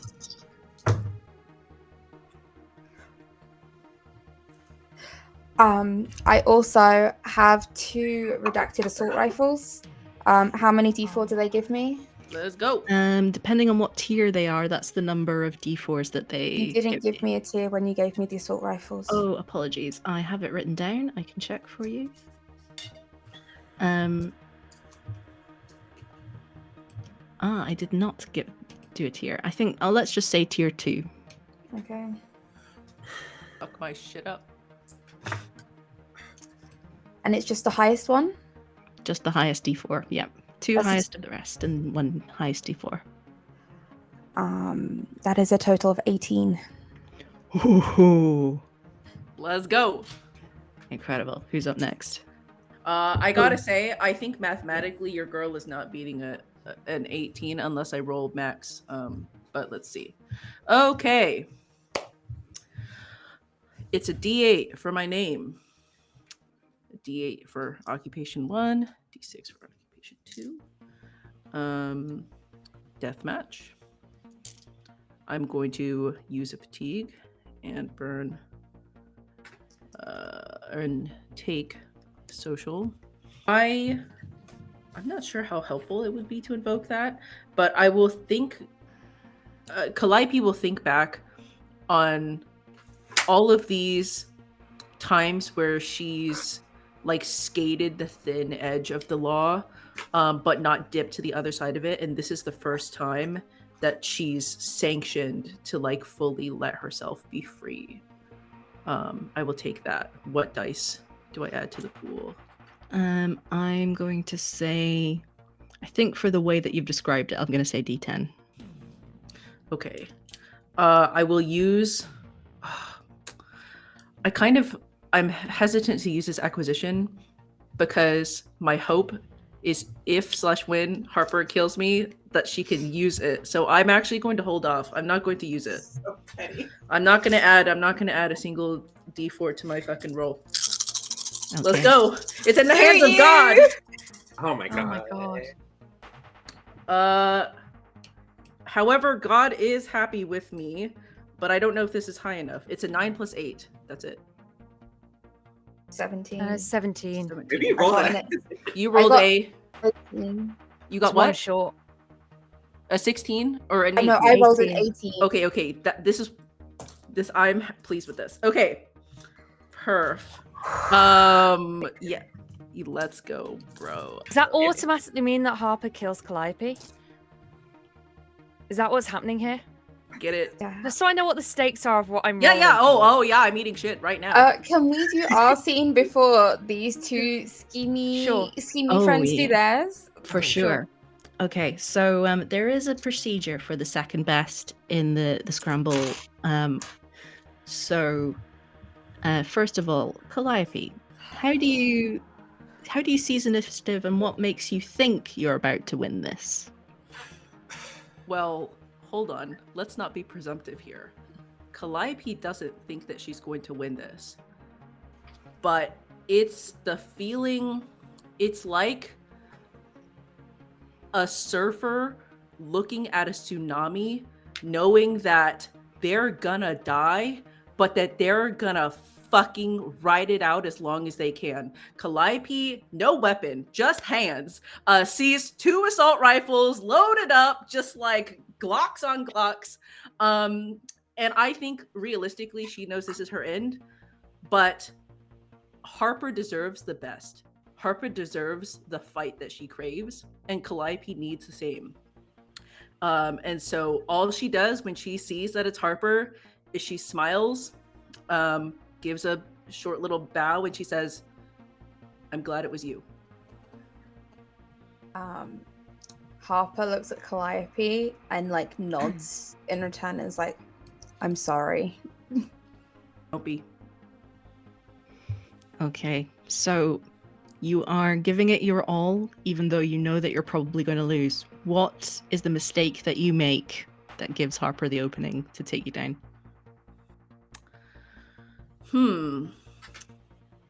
You know, Calliope has played the entirety of Deathmatch Island appealing to people. Harper is someone that cannot be appealed to. And so instead of using kind of like, oh, woe is me, like defensive or like bootlicking tactics, she tries to get in Harper's head in a different way. The entire time she's saying stuff like if you really want to win, you have to hit harder. And she's like trying to almost like drive her into a frenzy, but it doesn't work because Harper is calm. She is ready. She knows what she's here to do. And so what Calliope says doesn't matter while they're fighting. All right, so Harper, how do you gain the upper hand? We cut to a confessional where Harper is sat in the chair looking like bedraggled. There's a little bit of like a blood stain.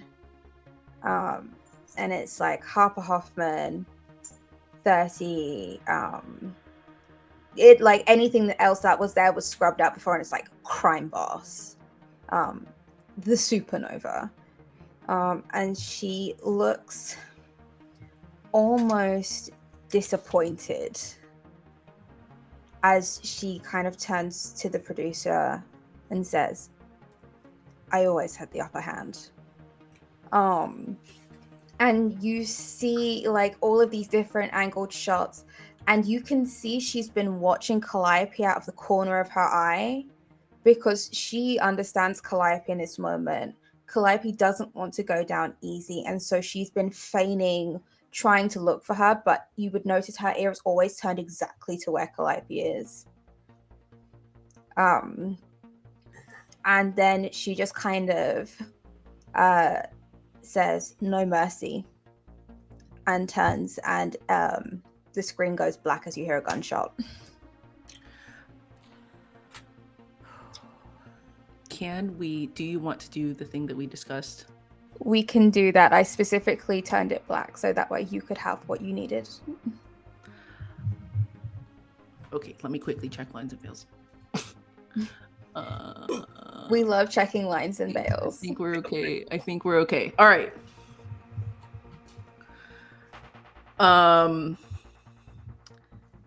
It's a shot to the throat. Not to where she's going to bleed out immediately. She's got a gasping 20 seconds, but the wound is fatal. As Calliope opens her mouth to speak, blood gurgles out of her throat, the prized instrument, weapon above all others. So she doesn't speak, or perhaps she murmurs. Instead, you see Calliope reaches into her pouch, takes out Tier 2 redacted item, electronic interference grenade. Please write that down.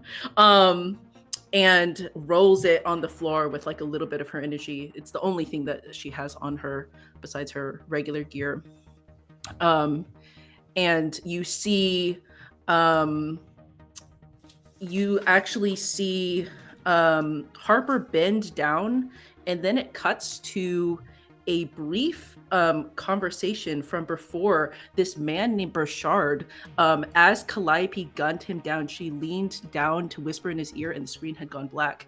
And now you hear those words that she said to him, because it is the same ones that she's saying to Harper, which is, "Thank you for letting me live honestly."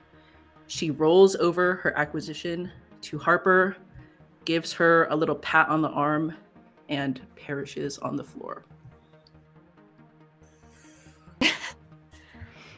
Beautiful. Win it all, girl. Win it all for me. I got you. I'm gonna do it. I'm gonna do a W. Wow. Okay.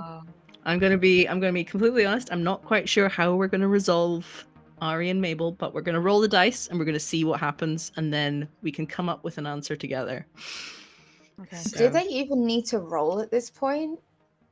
I have an idea of like maybe if they can roll higher than Harper, they have more of a chance of getting to the redacted ending, but I don't know how that would work. We're gonna find out. Yeah. Is the winning the scout roll, is that still D10 advantage? Yes, that is correct. D10. Is the what still D10 advantage? Because Mabel won the previous contest, Oh. Mabel gets a D10 advantage die. Cool. Name dice. I should Oh, have this is definitely, yeah, no, this is absolutely going to work for caretaker and social cam. Caretaker, social cam. How many more phases do we have after this? One more phase. Yeah. Okay. Can I say, by the way, I've been thinking about this for weeks, and this resolved exactly how I wanted it to. It's going so well. It's so good. Survival gear. Does that work for? That was for the boats, I believe, for removing fatigue. It doesn't do anything at this point. Oh yeah, I guess feel free, Taylor, to mark one survival gear, but like this is the last island. It's not going to do anything for you. Yeah, I'm not. I've got one survival gear, and I don't think this is going to help me here. Can we use trust for this? I'm gonna say, as a modification of the rules as written, yes, because you are working together. In that case, actually, I'm not gonna use trust. So I'm gonna hold on to that. Is what I'm gonna do. So you're not using your trust? Not Or yet. you are? I was Okay. thinking about it, and I realized that, like, okay, so that's on the table now. I now realize I want to save that. Yeah, I'm planning for next round if we make it. Yeah. Can I use the brother flashback? Yes. Perfect. What would that be? Let's give that a D10 because that's very relevant. Yeah, I think they are absolutely kind of doing this like teamwork style to stick it to that asshole. Nice. Okay, in that case, I've got my dice assembled. D10 advantage from winning scout roll. D10 from challenge beast. D10 from the flashback. D8 from pushing for a D8 from social game, and then occupation D8 and name D8. Excellent.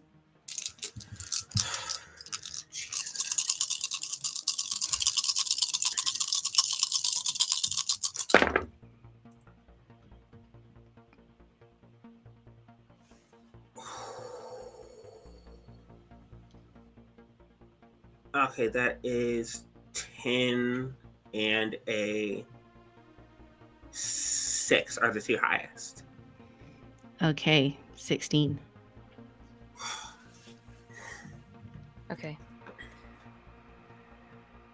D8 for name, D8 for occupation, D8 for social.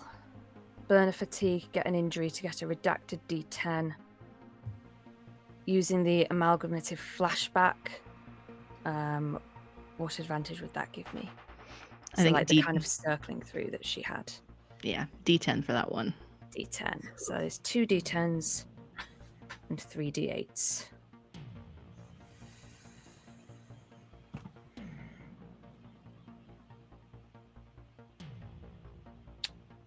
It's bad.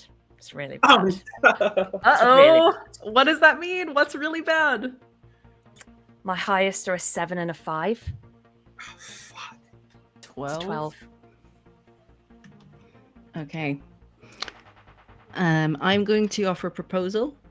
Oh shit. Feel free to offer a counter proposal if you think that this doesn't make sense with the scores and the fictions of the game.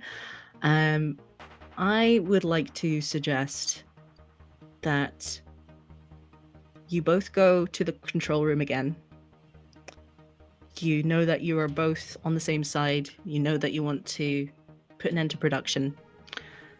But you cannot figure out how to use this control room to get into the heart of production. You can only figure out how to use it to open up the maze so that you can get to Harper.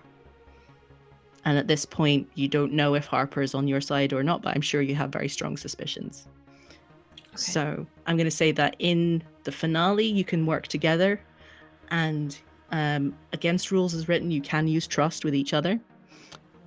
But you will be facing off against Harper. Do you think that works for you?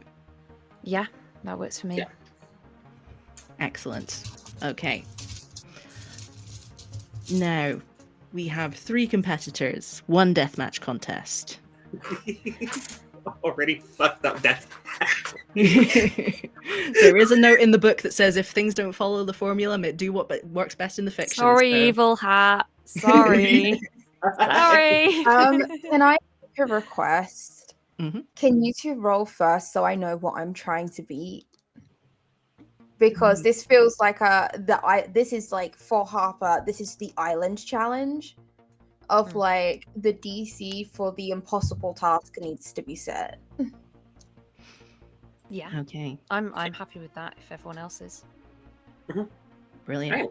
Okay, so the concrete walls fold away and you are left in this arena with all these strange assortments of statues all around. And it's you 2 and Harper. All right, please assemble your pool.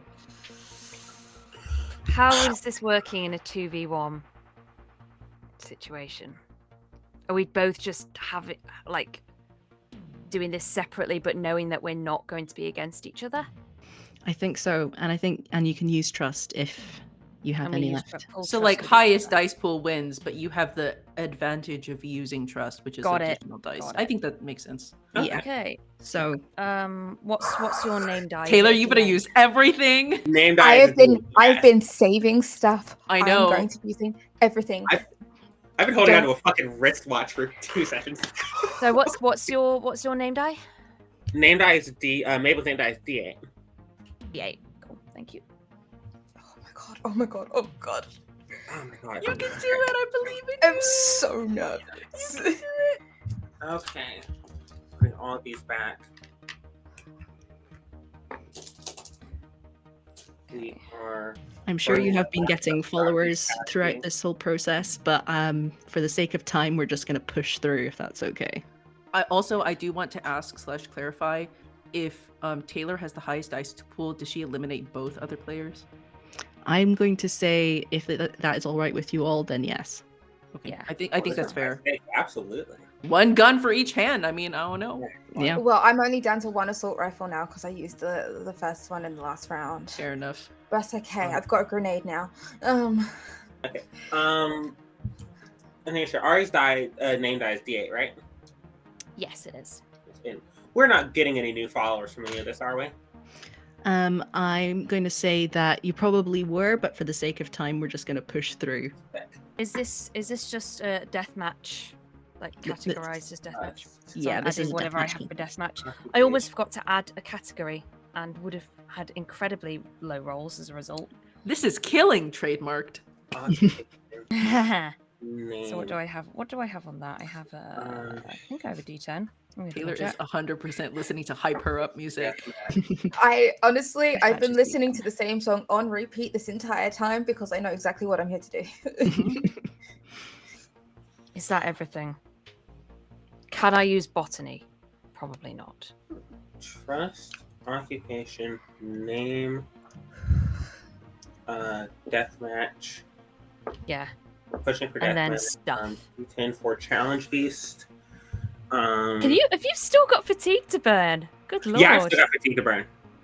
I got burned one more more fatigue to fatigue. burn. I'm dead. I am on my I'm on last 5 fatigue injuries. before I start taking injuries. I'm on 5 injuries. Oh my god. I burned my last viable fatigue last round. That's You can the- always burn it this round. Absolutely not. I'm just saying. I like your tactics. That was said very, very kindly and very sweetly, but with all due respect, no. I'm gonna be such a piece of shit right now. Your Honor, absolutely not. What's the I like to sort of bucket for what I think is the highest available dice, D12, I think, on the sister academic advisor Harper flashback for this. Wow. Ooh. I'm gonna say for the guts of that, yeah, go for it. Oh, what? Hang on. Hang about. We could have done that. Hey, listen, you never get anything you don't ask for. Yeah. It Advocate for yourself. This is my attitude to life, but just not in this game, apparently. Oh, my dad would be You so know proud what? of me right now. really need you both to roll. Okay. And D10 how many for deathmatch. D4s do I get for the tier 3 redacted acquisition? That is 3d4. Wait, Okay. what? Okay, So so if it's D2, what does that? What if it's not D2? If it's tier 2, what does that mean? That's 2d4s. I And you didn't take know the higher. Ah. So, if I may announce my dice pool, if I may start I do have a question. Get out of Taylor. We have. No, you go first, and then I'll ask my question and do mine. Okay, I got first. D8 for name dice. D8 for D8 for occupation on account of once again trying to get Ari through this with me.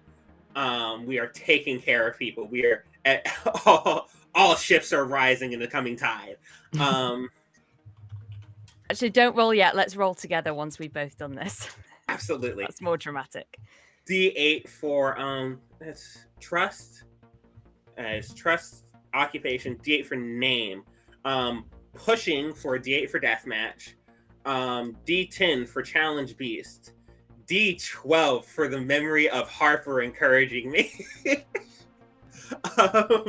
And 3D4, one of them in a very nice rainbow pattern. Happy Pride Month. For the redacted wristwatch acquisition. On the filing cabinet, I got a redacted acquisition tier 2, so that's 2d4, right? Yeah, and you take the higher And then one. I got a concealed melee weapon. Is that another d4? Yes. Cool. So we've got D10 for deathmatch, a D8 for name, D8 for occupation, D8 for trust, 2d4 for explosives, and a d4 for a metal pipe. I'm going to roll that. 3. So that, wait, that's 1d10. Yep, that's right. 3, 2, 1, roll. It's not bad. It's not bad. Okay. Oh my! What do I do with these d4s? What do I do with them? You take the highest one and you add it to the two highest of Just the the one other. highest, even though it's two different Yeah. weapons. Yes.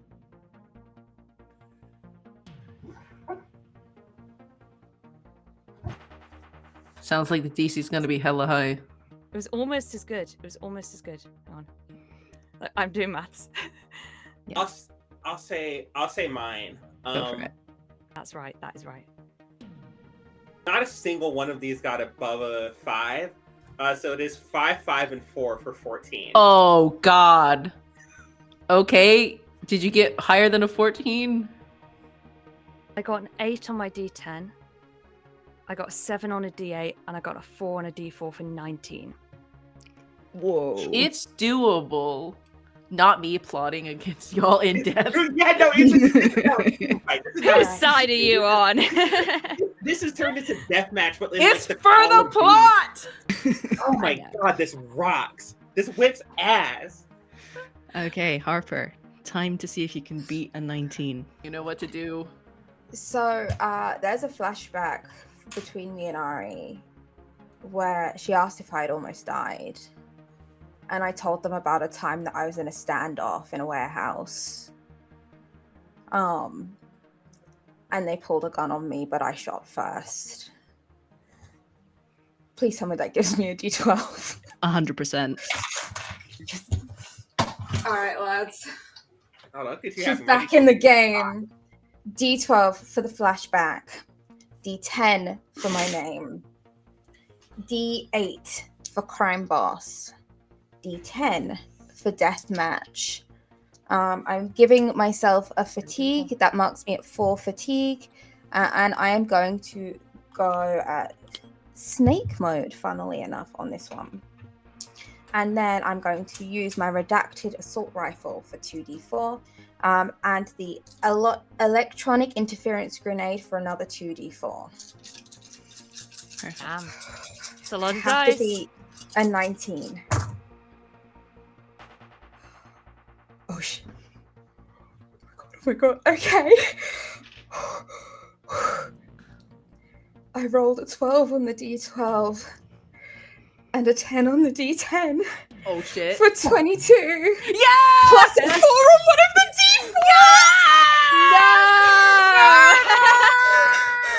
d4. So is that 26? That's 26.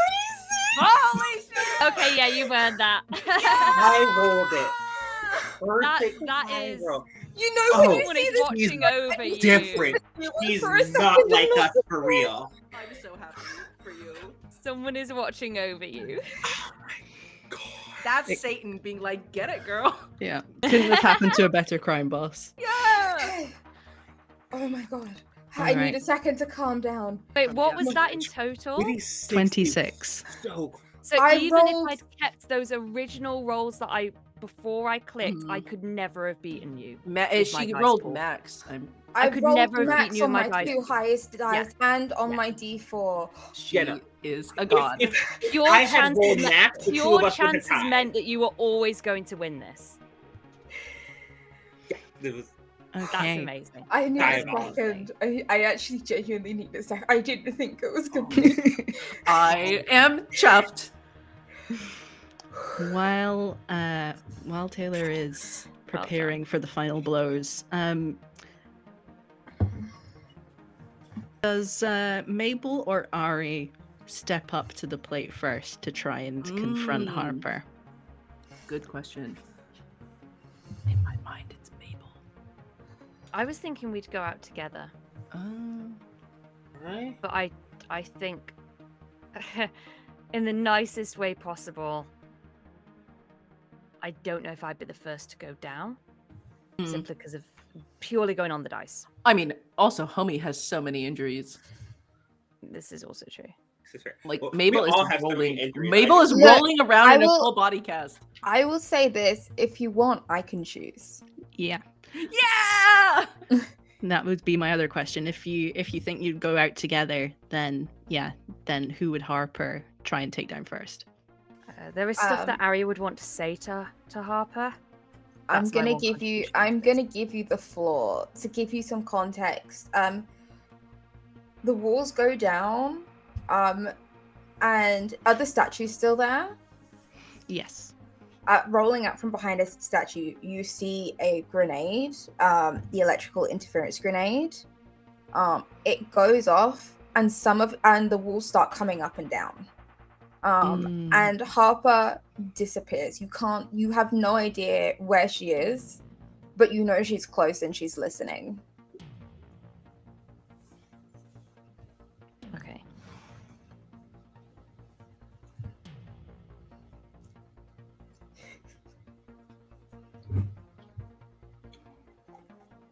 I was thinking less of a shout and more of a bloodied whisper. But if you'd rather go with a distance shout, I'm happy to do that.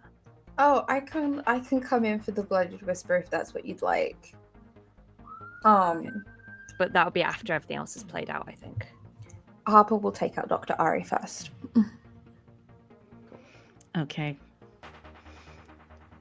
So, Ari, what intention are you going into this with? Are you trying to persuade Harper to ally with you and Mabel, or are you realizing that Harper cannot be swayed and you're trying to take Harper down? I think maybe the initial plan was to go in and try and reason with Harper, but the minute I see that grenade coming round, I think that just goes out of the window, and the plastic explosive goes onto one of the statues. The metal pipe is in one hand, and she's preparing to fully confront her, and kind of signaling to Mabel perhaps that we should try and flank. So one of us should go one way, very stealthily, one of us should go the other, and just try and scout and figure out where she is. Excellent. Okay. How do you seize initiative, and what makes you think you are about to take Harper down? I think... How is Harper obscuring herself in this story? She's using the terrain to hide. So the walls, like, they're coming up and down with the electrical interference grenade, and like sometimes you see like a flash of movement as she's changing position. Okay. There is a point when I think Ari gets to where you are quickly enough, jams the metal pipe under the wall so that it stays in place, starts to slither under it. I don't know if she gets all the way under it and gets to you, to where you're hiding. If you're behind that one. So at this point, what miscalculation does Ari make that gives Harper an opening? I think giving Harper the high ground. I think kind of trying to like almost army crawl under this shifting wall that has now been jammed open slightly, and just I think there's just a point she doesn't anticipate how fast Harper is going to be to go for her. All right. Harper, how do you gain the upper hand? I'm so sorry. I am just trying to find our lines and veils. No worries. It's pinned in the Discord. I know, but Is this for something I've said or for something you're planning to do? Something that I'm planning to do. Okay. Because you've given me what I can only describe as the most beautiful opening. I see the vision. Do you see the vision? I just need to check specifically. Crushing and bone breaking is ask first. Oh, cool. So I would like to ask you in this moment, can I kick out the pipe? Or would you prefer a clean gunshot? You can kick out the pipe as long as Ari is most of the way under the gap. Yep, that's fine. And as long as she has a chance to that's get the out reason, from under the wall. That's the reason that I was going to go with that one. Yeah, and I'm happy to roll on it to see if stuff does get crushed or if she manages to be dexterous enough, and we go for the gunshot. You know what? For the sake of safety, I'm not going to kick out the pipe. I'm just not going to do it. Okay. I feel like a nice visual in that case might be if you kick out the pipe, Ari just about gets her foot under, but then she's instantly kind of pinned up against a wall. We can do that. Yeah. There is in the procedure you can kind of refuse someone's proffering of your death and say, I get out of it that time, and then you go back. We return to the Harper describing your death. So we could say that Harper kicks out the plank, but you do manage to get through, and then Harper has. Yeah. And then it's dealer's choice at Harper's end. Yeah. Mm-hmm. Because I really like the kick in the pipe. I think that's really ingenious, and I like the intention behind it. But I also like potentially for Ari to have one badass moment of just about managing to. Because I always love it when people just about manage to slide under the thing. Yeah. I think that's what the procedure is absolutely trying to evoke. So yeah, you can. Yeah. So we're now both trapped behind this wall. Mm-hmm. That is constantly kind of doing this. Yeah, over to you. You have guns. I've got nothing.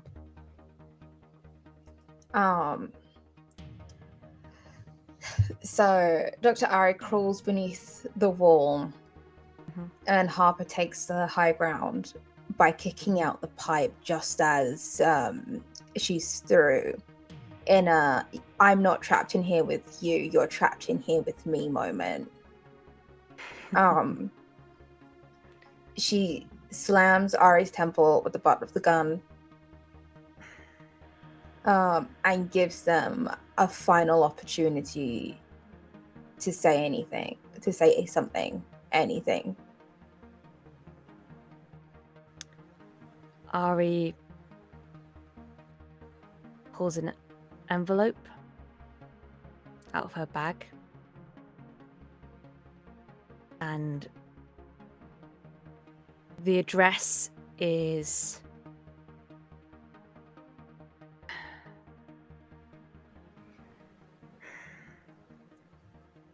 it's a domestic address. It's a house. It's not an organization. It's just a house in America. The name on the envelope is Rodrigo. Dr. Rodrigo Yakovsky. And she says, "Please tell my brother that I love him. And if you have an opportunity to find out who these bastards are and what they're doing, instead of just becoming another victor on the wall and another empty number and another tape in the archive, you're special and you should take that opportunity. I think you're worth more than this game. I think you're worth more than anything they can offer you. And it's been an honor to play." I would like to insert here a flashback. A redacted flashback of you see Harper like grabbed and yanked down like a hatch in the floor in the maze and put in the chair for the confessional. And it's like body cam footage. And as like she gets up to go back, a producer taps her on the shoulder and says they're working together. And then it cuts back to Dr. Ari, having just said that Harper is special. And she does a small, tight smile and she goes, "I know." Fade to black. Gunshot. Perfect. Now it's the 1v1 we've been waiting for. It's Clash of the Titans. Mabel v. Harper. I have like an Hey, idea. Calliope and Ari both died good. Both died honest. This was gonna be messy. So, Mabel, are you going into this with the intention of taking Harper down? Not until they hear the gunshot. Yeah. So, how do you seize initiative, and what makes you think you are about to take Harper down? An answer for one of those questions, and I have a very bad answer for the second one. I think the initiative comes from. I think they try like fiddling with the watch. I think it has to do something. It has to do something. And they like hit. I think they start just trying to hit whatever buttons are on it, and then it starts going. It starts keeping time for the first time since like they've had it. All the walls go down. All the lights go off. And it's just red emergency lighting. And Mabel and Harper and a corpse of their friend in a room together. In 30 feet of distance. And I don't think at any point Mabel. I think there might be a point where Mabel. I don't think there is a point where Mabel has hope or thinks they have the upper hand. I think there's a point where they almost let themselves. If I could do a little, I feel like what I'm about to say is going to take the reins narratively a little bit, but like it is. Can I get weird with it? I'm always down for a bit of weird. Can't hurt to I pitch mean- it. Might as well pitch it. Gestures at entire game. Just that entire game, we're getting weird with it. I think Mabel looks at Harper and is like, after all this, you still did it? Yeah, I did. And I think for the first time in their life, they get angry. And the image I have is Mabel covering full sprint, covering distance, Harper unloading whatever is left of that clip in the second gun into them. It's not. Here's the thing about Elastimos. It's not enough to stop Mabel getting there. It's not even enough to stop Mabel like fully making contact. I think they've got like half a clip. That's got to be like 6 or 7 bullets in them by the time they reach Harper for a full like takedown, and just trying to like be on her as they're bleeding out. And I think they're like, it's getting weaker and weaker as they go. They're losing blood. It's faint and almost comical by the end. And the entire time they're screaming, "Did you mean any of it? Did you mean any of it?"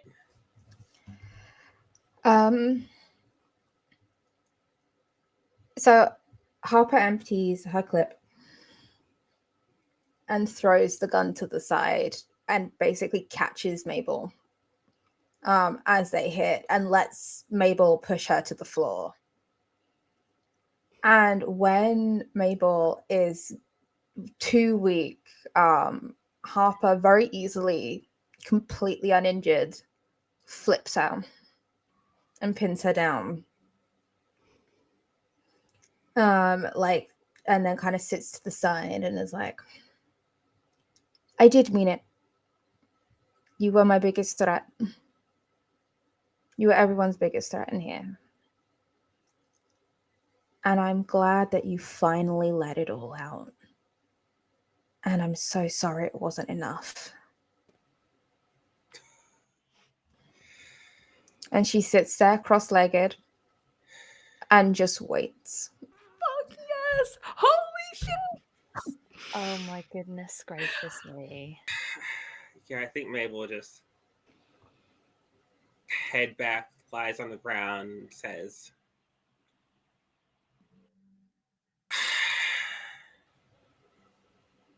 "I've never been enough." And that's it. Harper will take Mabel's hand as she passes and not say a single word to undermine that.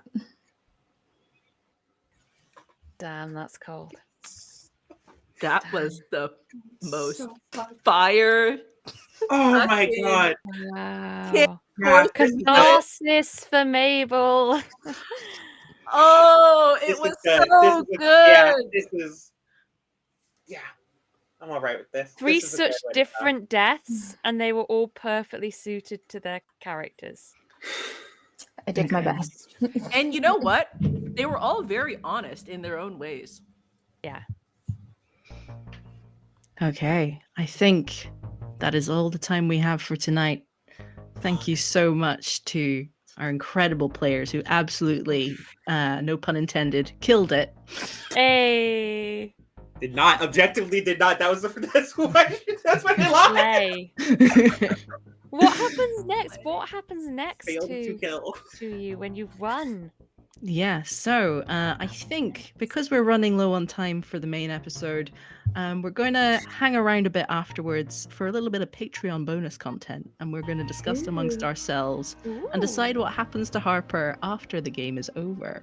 So that is a little incentive to head on over to Patreon and support Euphoria and make sure that more excellent actual plays like this and talk shows and alts and panels happen and are beamed into your eyeballs and your ear holes. So as we finish up for this, I would love to hear from everyone where we can find them on the internets and if they have anything to plug, starting with Magnolia. Jesus, I'm having hard time. You can find me at Daisy Power Hour on Blue Sky.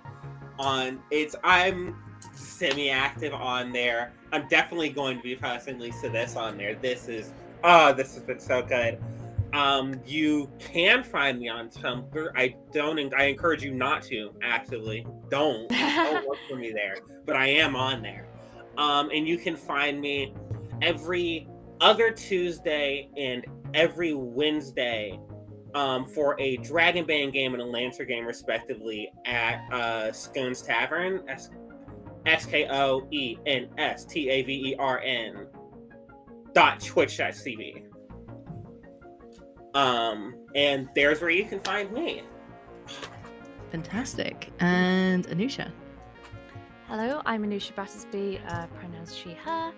I can be found on the internet, just on the social medias generally, just under my name for Blue Sky, Instagram, and Twitter, because we're still trying to beam some joy into that place. Just Anusha Battersby, so ANUSIA, and then Battersby, BATTERSBY. And then on Tumblr and on TikTok at Anushard, I will be appearing as Lucy Westenra in Dracula 2004. I can be heard as Gwendolyn Bouchard in The Magnus Protocol. And I am also the new kind of community lead, so to speak, for Ain't Slayed Nobody, which is a Call of Cthulhu actual play podcast. So check that out as well. Fantastic. And Luyu? Hey, what's good? My name is Luyu. I exist on the internet, but I am instead going to plug the producers and editors of this show and many shows here at Euphoria. You can find Yes. Ida at Ida dash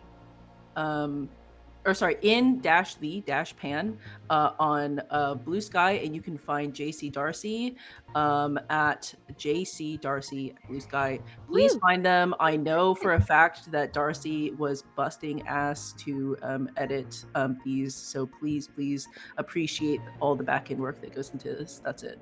Yeah. Please also check out the panel from UKG as well. Women in Tabletop RPGs. It's amazing, and Euphoria has a presence there. Just gonna add that one on as well. Excellent. And our reigning champion, Taylor, where can we find you? Hello, everyone. My name is Taylor Navarro. I use she, her pronouns. And you can find me here at Euphoria. I do talk shows, I do actual play, I have GM'd bonus content on our Patreon. So make sure that you are supporting Euphoria. And thank you so much for joining us. Happy Pride. Happy Pride. Yes, I have been your production player, Maddie Searle. My pronouns are they, them. You can find me across social media at Maddie is Abstract. That's Maddie with a Y. And you can also head over to my website, snazzytapier.com, to find out about the fun little podcast projects that I do, including A Game of One's Own, which is a solo and duet TTRPG podcast. And yes, please follow Euphoria on all the socials, head to Patreon to support. And also find Euphoria on YouTube if you haven't already. So that is all we have for tonight. We will be back in the Patreon to tie up some loose ends. But for now, let's say goodbye. See ya. Bye. Thank you so much. Thank you, everyone.